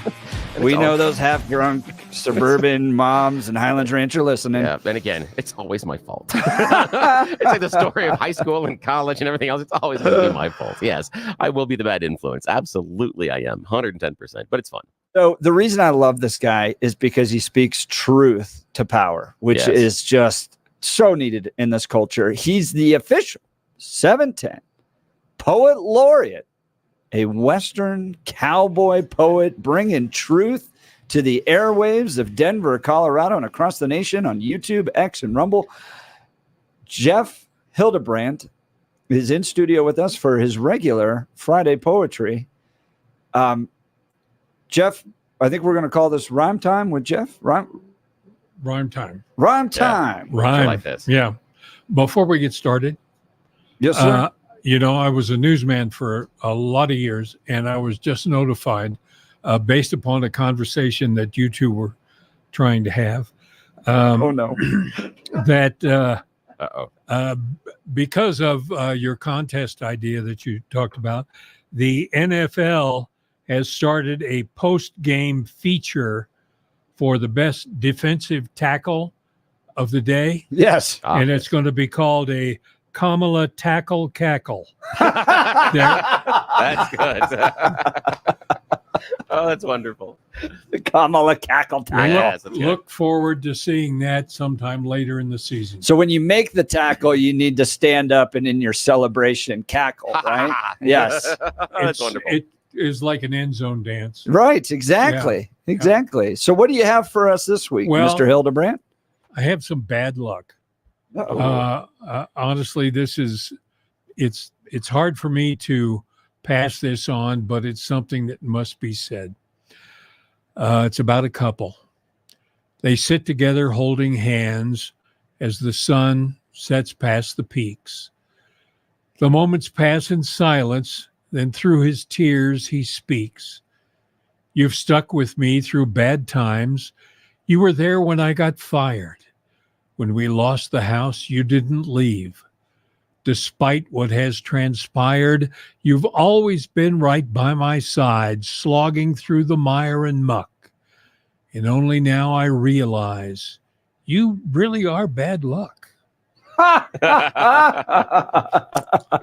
that's fantastic. That's a good one. That's a good zinger. That's really good. Flips it right on there. Yeah, my wife's going to read that to me. That was a great one. Oh, that's fantastic. Oh, shall we do another? Yeah. Oh, yeah. How many do we have today? Oh, well, I've got a whole stack. Fantastic. But well, and I've got a book. Those are pancakes. We'll get rid of those later. I got Riding for the Boss and the Brand by Jeff Hildebrandt. Yeah. I've been working my way through the first one. That's good. It's really good. Riding for the Boss is good. Well, thank you. Thank you. This is from a different one. It's from a book called A View from the Pew, available on Amazon. We had Sunday at my church. We had an interesting experience. We had a guy from it's called Riding High Ministries. I was in that service. Oh, were you? You saw that? I saw. I was in the morning service. The 9 o'clock. 9 o'clock, and then they did 11. They had 11. Yeah, I did. I was in the 9 o'clock. Okay. Were you in that one, or were you the 11? I was in both. Were you? I was actually working both services. Very good. You an usher? Well, I'm all kinds of things. I carry a shovel. Okay, they had me follow the horse. But at least you're in show business. Yeah, exactly. Okay. So this guy, we had on the stage a round pen built, and we had 33 tons of dirt brought in and put on the stage for the horses. Anyway, it reminded me of this poem that I had written years ago. For those who've never trained a horse, here's something you should know. It's about what's called the round pen. It's where wild horses go to learn to follow signals through a tender teaching touch. But horses in the round pen can only learn so much. Before too long, the cowboy needs to let the pony out so it can use what it's been taught. That's what training's all about. Like ponies, we can study until the cows come home in the safety of our round pen. But really, we should roam outside our Bible study groups or the safety of our pews, where we can make a difference when we share our Lord's good news. God tells us we should go and do, so we should get a grip. Security is not the round pen, it's in relationship. We know that God is faithful, and with him, we'll succeed. So let's all leave our round pens with Jesus in the lead. Ooh, beautiful. That is great. So what happened during this training is that the guy that was giving the message would get a horse he'd never seen before. Right. And was not trained, never ridden before. Right. And so they put him in this pen, And then throughout the course of the message, in 1 hour, he goes and gets the horse to get comfortable with him. Oftentimes these are abused animals that have some underlying issue, and he weaves that into his message as well. And then within about an hour, he has won over the horse. He is now riding the horse with no saddle. Wow. And it's taken him around, and you see a joy come out of the horse. You see a stability come out of the horse and love, and they've built this bond. And it's really about how God comes into our lives, takes the brokenness, takes the pain, and you build that relationship, and God can take you, just as your poem talks about, takes you on this great adventure as a result. And then you have to get outside the pen. Yes. And you have the chance to go out there and do everything else. And I think that's what was so cool about the message that Jeff shared with us, was the idea of letting Jesus be the lead, but also making sure that you go outside of your controlled environment in your pen. It is so easy for everyone to talk about their religion and to celebrate our shared faith when you're in the confines of the church or the congregation. It is more complex. It's more difficult when you're outside with the rest of the secular world. But that also is the time in which you have, like Jeff outlines, the time in which you have the ability to show your best, to be your best, and to show what that round pen has done to you and the changes it has made to you. It is not just you going out there and evangelizing. It is also your day-to-day actions. How do you interact with your neighbors? How do you interact with the people at the store? And as hard as it is for me, how do you interact with the traffic in front of you? Because that's the part that sometimes for me is so difficult. The things I want to say that come out of my mouth are nothing that I can say in church. But yeah, that's remarkable. It's amazing. Well, I heard from, like I said, I worked both services as a volunteer, and I heard from people as they left both services how amazing it was. And being in both services, I know that he used different horses for each service, 2 unbroken horses. And this guy is what's called a horse whisperer. You may remember the Redford movie. Yep. And that's the way I've seen it done in other events around the country, but I've never seen it done the way he does. Both horses had different personalities.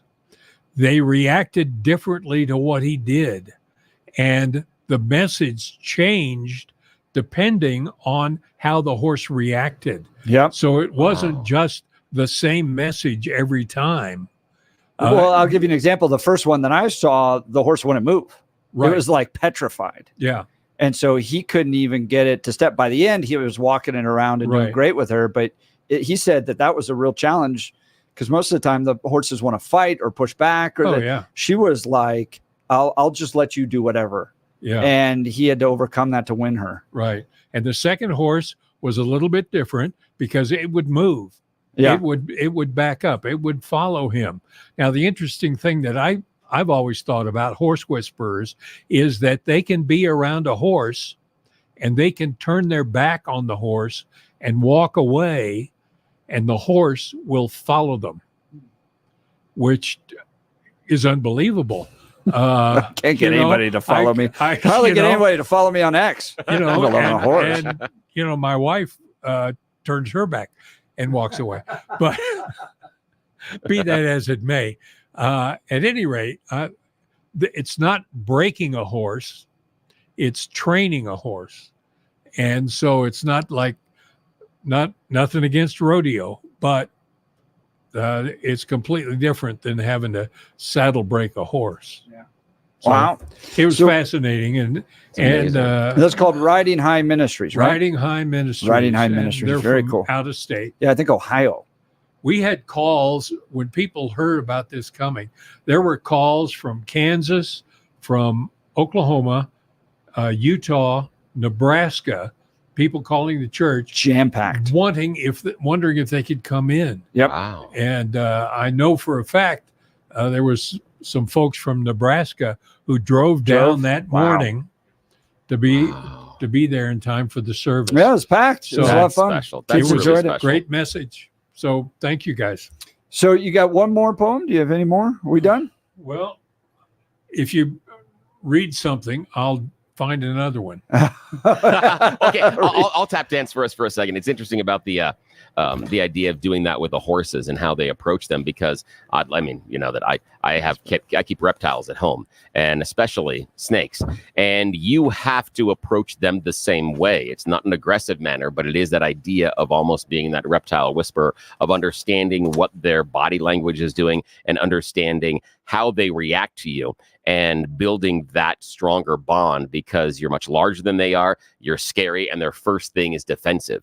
And it takes a while to create that relationship. But once you do, it is, again, remarkable to watch, because I know, again, it's not horses, not as cool as horses. But of the snakes that I have at home, I can go over to the enclosures and they won't respond this way to the other people in my family, but they hear my voice. They come out, they'll come right up to the edge of the tank. I can take the lids off, or I can open up the front because I've got a couple of front enclosure openings, and they'll come right out onto my arm. They have no fear. They're really excited. And I have one particular corn snake who's bright yellow. And anytime I'm near the enclosure, she is begging to get out, because she knows that it's an interaction. She knows that it's safe. She knows it's handling, and she responds that way. But you never would find that response inside of the wild. But it's that time. It's that, that patience. Is cool. Yeah. And bringing it around. It's kind of cool. You're the snake whisperer. and we could talk about that, because snakes only have inner ears, so it has to be lower tones. So when you talk to the snakes, I actually lower my voice. Yeah, because they have to. They won't resonate if you're going too high. Yeah, they will hear the lower tones. Yeah, because if in the wild, what you hear, the danger comes from lower tones. The danger will come from animals and predators. They create the lower tones and growl and running around the ground. Yeah. And did we talk about how more mountain lions will result in more snake deaths? Unbelievable. All right, let's go to Jeff Hill. I think he has one more for us. All right, one more. Found another one. Up in Golden, Colorado, there's a slightly Old West vibe. I've noticed it on weekends when lots of folks imbibe in the icy cold elixir made from Rocky Mountain streams. It lubricates loquaciousness and clarifies their dreams. You'll see cowboy hats and business suits, mini skirts, and hand-tooled boots. Camera-toting tourists walking up and down the street marvel at the friendliness of locals that they meet. And early in the evening, the elixir has more power, as if this place invented what is known as happy hour. Laughter just erupts from folks at every little joke. Meanwhile, up in Boulder, all good sense goes up in smoke. Oh, we all been there at those parties. That is great. I love the Coors family. I might commission you, Jeff, to write a poem for them.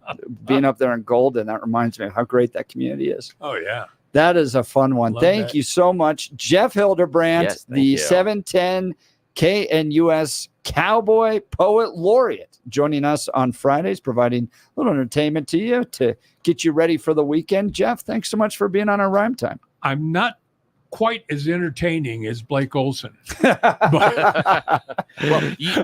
I'm not going to say that on there. I can't. Every once in a while, it's just for the inside. I'm sorry. I can't say that on the air. I'm going to get in so much trouble. So when we return, we're going to talk to some biker gangs coming to Aurora. Yeah, I'm going to ask them what to please not beat me up. What are they planning to do? We'll get you some insight on that. You're listening to The Jeff and Bill Show. News Talk 710, KNUS. At this hour, I'm Christina Wyo in Dallas, and here are your top stories.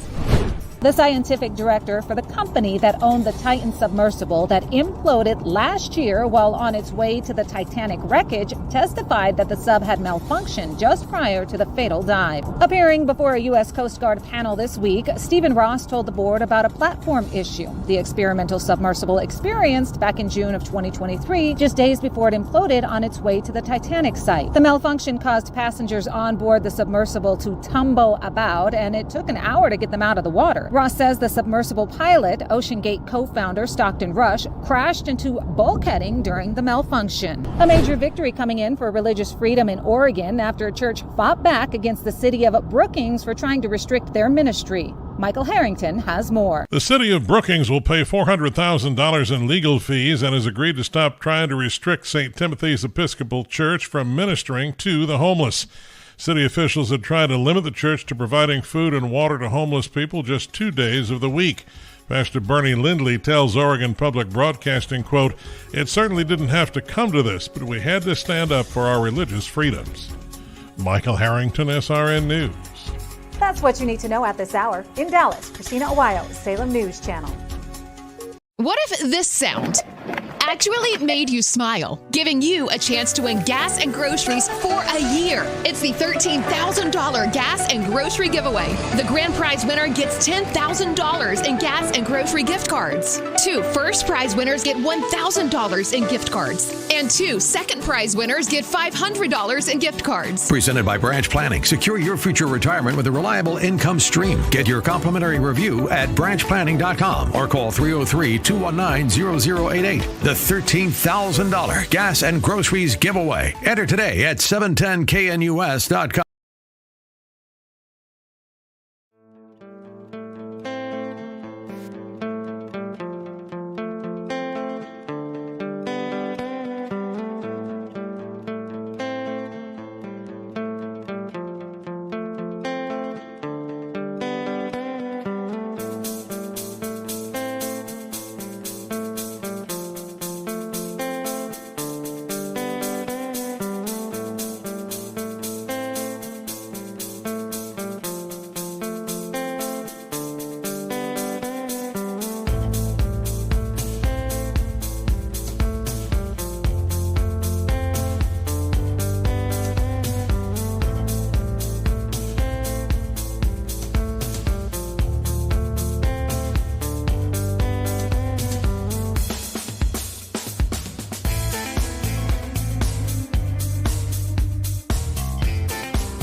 No problem. Welcome back to the Jeff and Bill show. Billy, there's some unique people on the line here. Yes, huh? we do. Yes, in fact, one of them I was just dealing with it. Sorry, I cut the microphone there early because one of them just had to deal with something legal wise because he's a lawyer. Yes, a biker lawyer is going to come on the air with us. But first, we are going to talk to David Devereaux. We're going to call him Double D, which again, I feel really bad saying that because I'm not cool enough to be able to call a biker by his cool name. But he's part of the National Council of Motorcycle Clubs. The reason that Dave is coming on with us today is because you might have heard a rumor. There was something that hit social media about a bunch of biker gangs coming to town to lay down the law. There was a thing on social media that made the rounds that in Aurora this weekend, biker gangs, the Hells Angels and Sons of Silence and everybody were showing up, and they were going to teach the Venezuelan gangs. Fight. Yes, they're going to teach the Venezuelan gangs what for. Now, the issue is you are going to see a ton of motorcycles in and around Aurora, but they're not here to kick any ass. They're actually here for the National Council of Motorcycle Clubs meeting. It has been scheduled for quite some time in Aurora. This has been planned, but Dave is going to be hosting a press conference later today, along with friend Wade, who is going to be joining us in a moment as soon as he wraps up some other legal stuff, and talk about how, no, they're not here to fight you or create any chaos or anything else. So, David, Double D, welcome to the Jeff and Bill Show, KNUS. How are you doing this morning? Well, I'm doing well. I appreciate you having me on. Thanks, man. So talk to us about the social media post. How did you hear about it? What was going on and what did it say? And how does it cause some problems for, what could cause problems for the National Council of Motorcycle Clubs meeting this weekend? Well, I don't think it's really caused any visible problems as of yet, but the irony or the coincidence that we're having our semi-annual meeting in Aurora, and like you said, planned months ago, following the social media post that just absolutely went viral, creates some potential concerns. And we want to ensure the citizens of Aurora and law enforcement entities of Aurora that the likely noticeable presence of motorcycle clubs from around the country this weekend has absolutely nothing to do with this recent viral post. Like you said, claiming that motorcycle clubs are headed to Aurora, Colorado to confront illegal immigrants or Venezuelan gangs. Most people, I hope, realize that these claims are a hoax. They're completely ridiculous. Our community has endured decades of law enforcement profiling and discrimination at the hands of law enforcement. And this is largely due to the false and negative stereotypes about motorcycle clubs and their members. You guys don't carry chains and push over other bikes when you come up on another biker gang and get in fights? And steal their girlfriends? Steal their girlfriends, yeah. We actually prefer not to call ourselves motorcycle gangs because we're not gangs. We're motorcycle clubs. That's not happening. We're here to peacefully assemble, to assert our First Amendment rights to gather, and we're solely focused on the legislative, political, and constitutional interests of our community. The National Council of Clubs doesn't speak for individual motorcycle clubs. We speak for the culture, and we stand up for the culture nationwide. Oh, that's wonderful. And Wade Eldridge, spokesperson and lawyer with the National Council for Clubs, joining Jeff and Bill live as well. And the reason we're bringing this to the airwaves because there have been some social media posts concerned about, oh my gosh, biker gangs are coming to Aurora in order to lay down the law, and there's going to be a rumble happening. But that's not true at all. You are going to see a lot of motorcycles in and around the Aurora community, but they're here for a national conference that's been scheduled for months and months and months. And what we're trying to do is let you know that nobody's in danger, no safety issues. You don't have to pick up your phone and worry about seeing a lot of these motorcycles. But if you do see them out and about, give them a wave, say hi, take care of them on the road.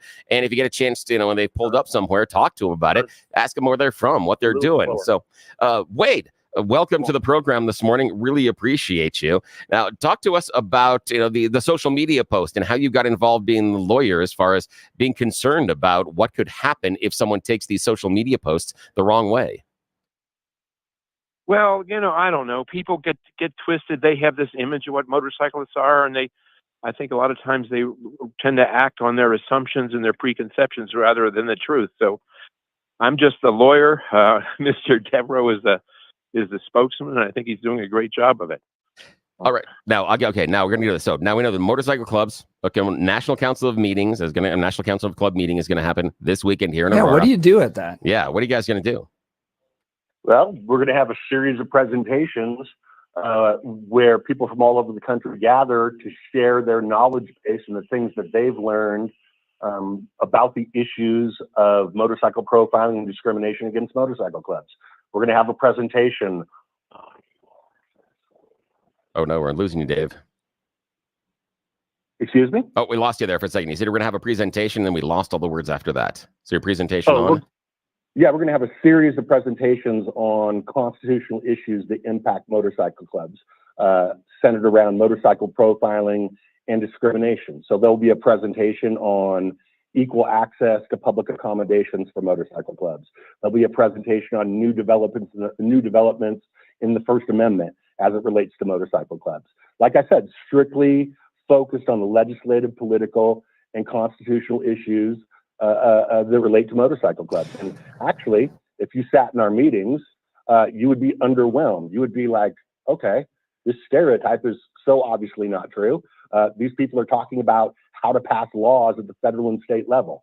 They're talking about the First Amendment. They're talking about critical issues that impact our culture that unfortunately have been impacted through this negative stereotype. So we're essentially teaching each other how to deal with the issue of profiling and discrimination. Yeah, does that mostly come from law enforcement, or does it come from community leaders, elected officials, little church ladies? Well, I don't spend a lot of time talking to church ladies, I guess. I don't know what they think, but yeah, it primarily is at the hands of law enforcement. We've endured decades of discrimination and decades of motorcycle profiling incidents based on this stereotype, which law enforcement either believes or uses to justify harassing us, essentially. Wow. I spoke one time. I'm probably the only guy in America, and I think I can claim this, that worked for Mitt Romney and has spoken at a Bikers for Trump rally. And what I found interesting, because I'm not a motorcyclist, I don't hang around with bikers. So I went there to speak and had a great time, a lot of fun.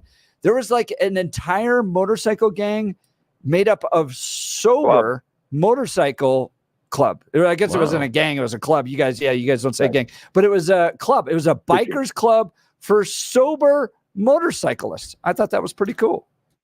Yeah, well, there is a club. There's several motorcyclists. Go ahead, Dave. No, go ahead, Brad. Good. I was going to say, for example, there's a club called the Sober Souls. You know. Oh. Yeah, I mean, there's a lot of different genres of motorcycle clubs. There are motorcycle clubs that are centered around veterans. There are motorcycle clubs that are centered around Christianity. There are motorcycle clubs that are centered around being clean and sober. Then there are motorcycle clubs that are just solely focused on riding. So yeah, it's very, very common. We have a very diverse community. So what would Jesus drive? A Harley, for sure. Absolutely.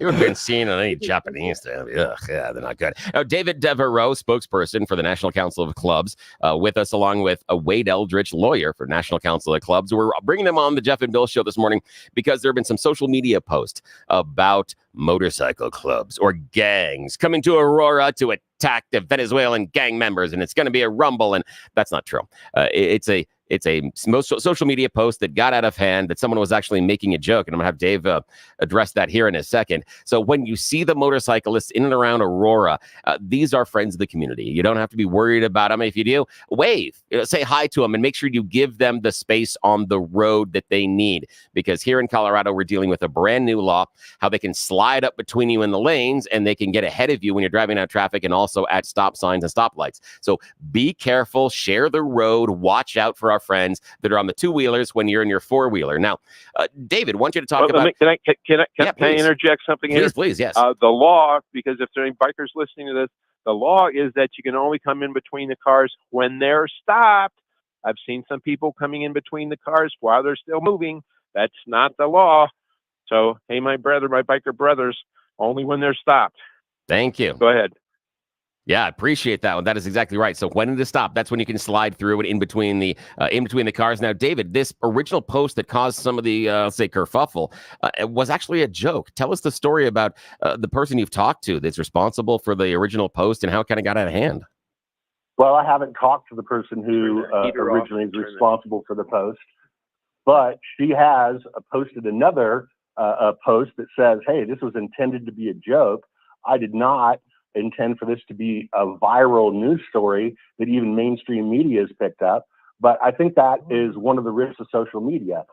There's no gatekeeper for social media, right? There's no one that validates this like they do in the mainstream media. And so I don't know. It just, like other things that go viral, it starts from this one seed and it rapidly grew. I mean, very rapidly grew to the point where the mainstream media started to pick it up. So unfortunately, a lot of people have taken this seriously. I have a 16-year-old boy walking in front of my house who knows that I ride a motorcycle and start ask me whether I realized that motorcycle clubs were headed to Aurora, Colorado to confront Venezuelan gangs. This is a 16-year-old kid from my neighborhood.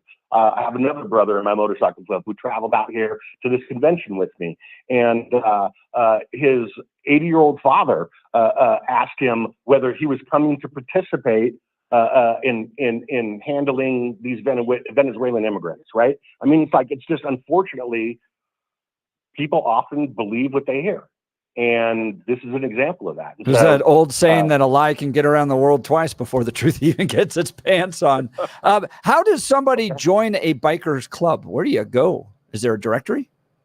Well, I don't know of any such directory. So I would suggest if you're interested in doing that, first ride a motorcycle. It's just all about who you meet and who you don't. Walk up and approach someone in a respectful manner, or start going to local biker events, go to bike nights, participate in the biker scene in your community, and doors will open for you if you participate in the community. There is no handbook on how to join a motorcycle club. Every motorcycle club is different. Many motorcycle clubs do not recruit, some do. There's just no one answer for that question. So best advice I'd have for someone who's interested in being a part of the motorcycle club community is first become familiar with the motorcycle scene in your community. Start going to bike nights, start going to charity events, start going to public rides. And, you'll eventually meet people who are part of the motorcycle club world. Oh, nice. Now, David Devereaux, Wade Eldridge, both here with us. National Council of Clubs are meeting this weekend in Aurora. All the bikes you're going to see around isn't anything to be afraid of. They're wonderful people. Give them the space on the road. Now, gentlemen, talking about getting involved in the motorcycle community, I've got a question for both of you. David first, then Wade. Let me just add something. A lot of the clubs have websites too, so that's not a bad. That's a good place to check out as well. Oh, excellent. Okay, so now what I want to know, David first, then Wade. David, what was your first ride, and what are you riding now? And then we'll talk to Wade and ask him the same question. What was your first one? First motorcycle was one that I got from my father. It was a 1980 Harley Davidson Sturgis model shovelhead. That was my first motorcycle. And what are you on now? A 2005 Road King. And also a 1997 Ultra Classic. So I ride older motorcycles. Oh, that's nice. Now, Wade, you're first, and what are you riding now? Well, my first was a 90cc Bridgestone when I was a junior in high school. On which, fortunately, I took it's my first motorcycle. I really didn't know how to ride.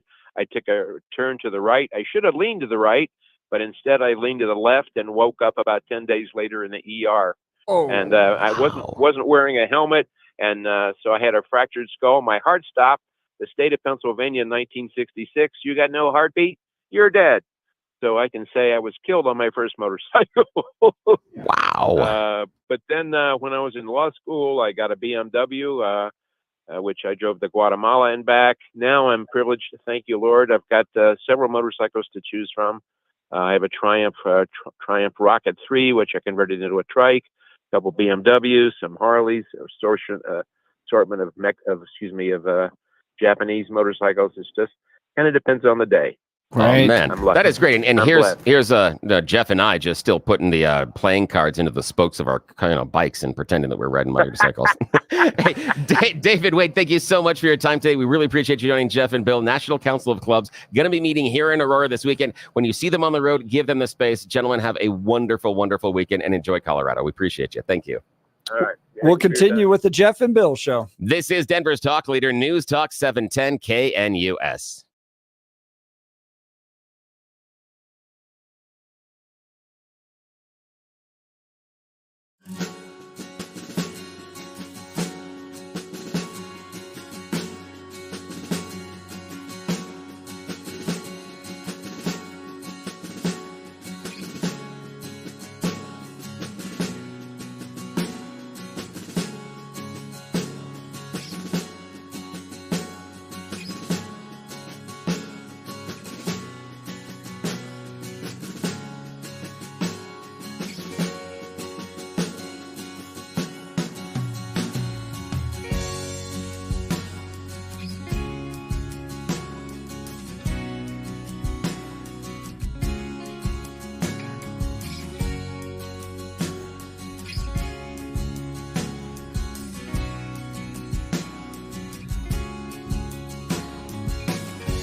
Absolutely fantastic show today, debating whether or not Kamala Harris and Tim Walz are hiding from the media because they don't want to expose their radical leftist views, or they just feel like Donald Trump and J.D. Vance aren't doing that good of a job, so we'll let them have all the media and deal with it, and we'll just get elected like Joe Biden did in 2020.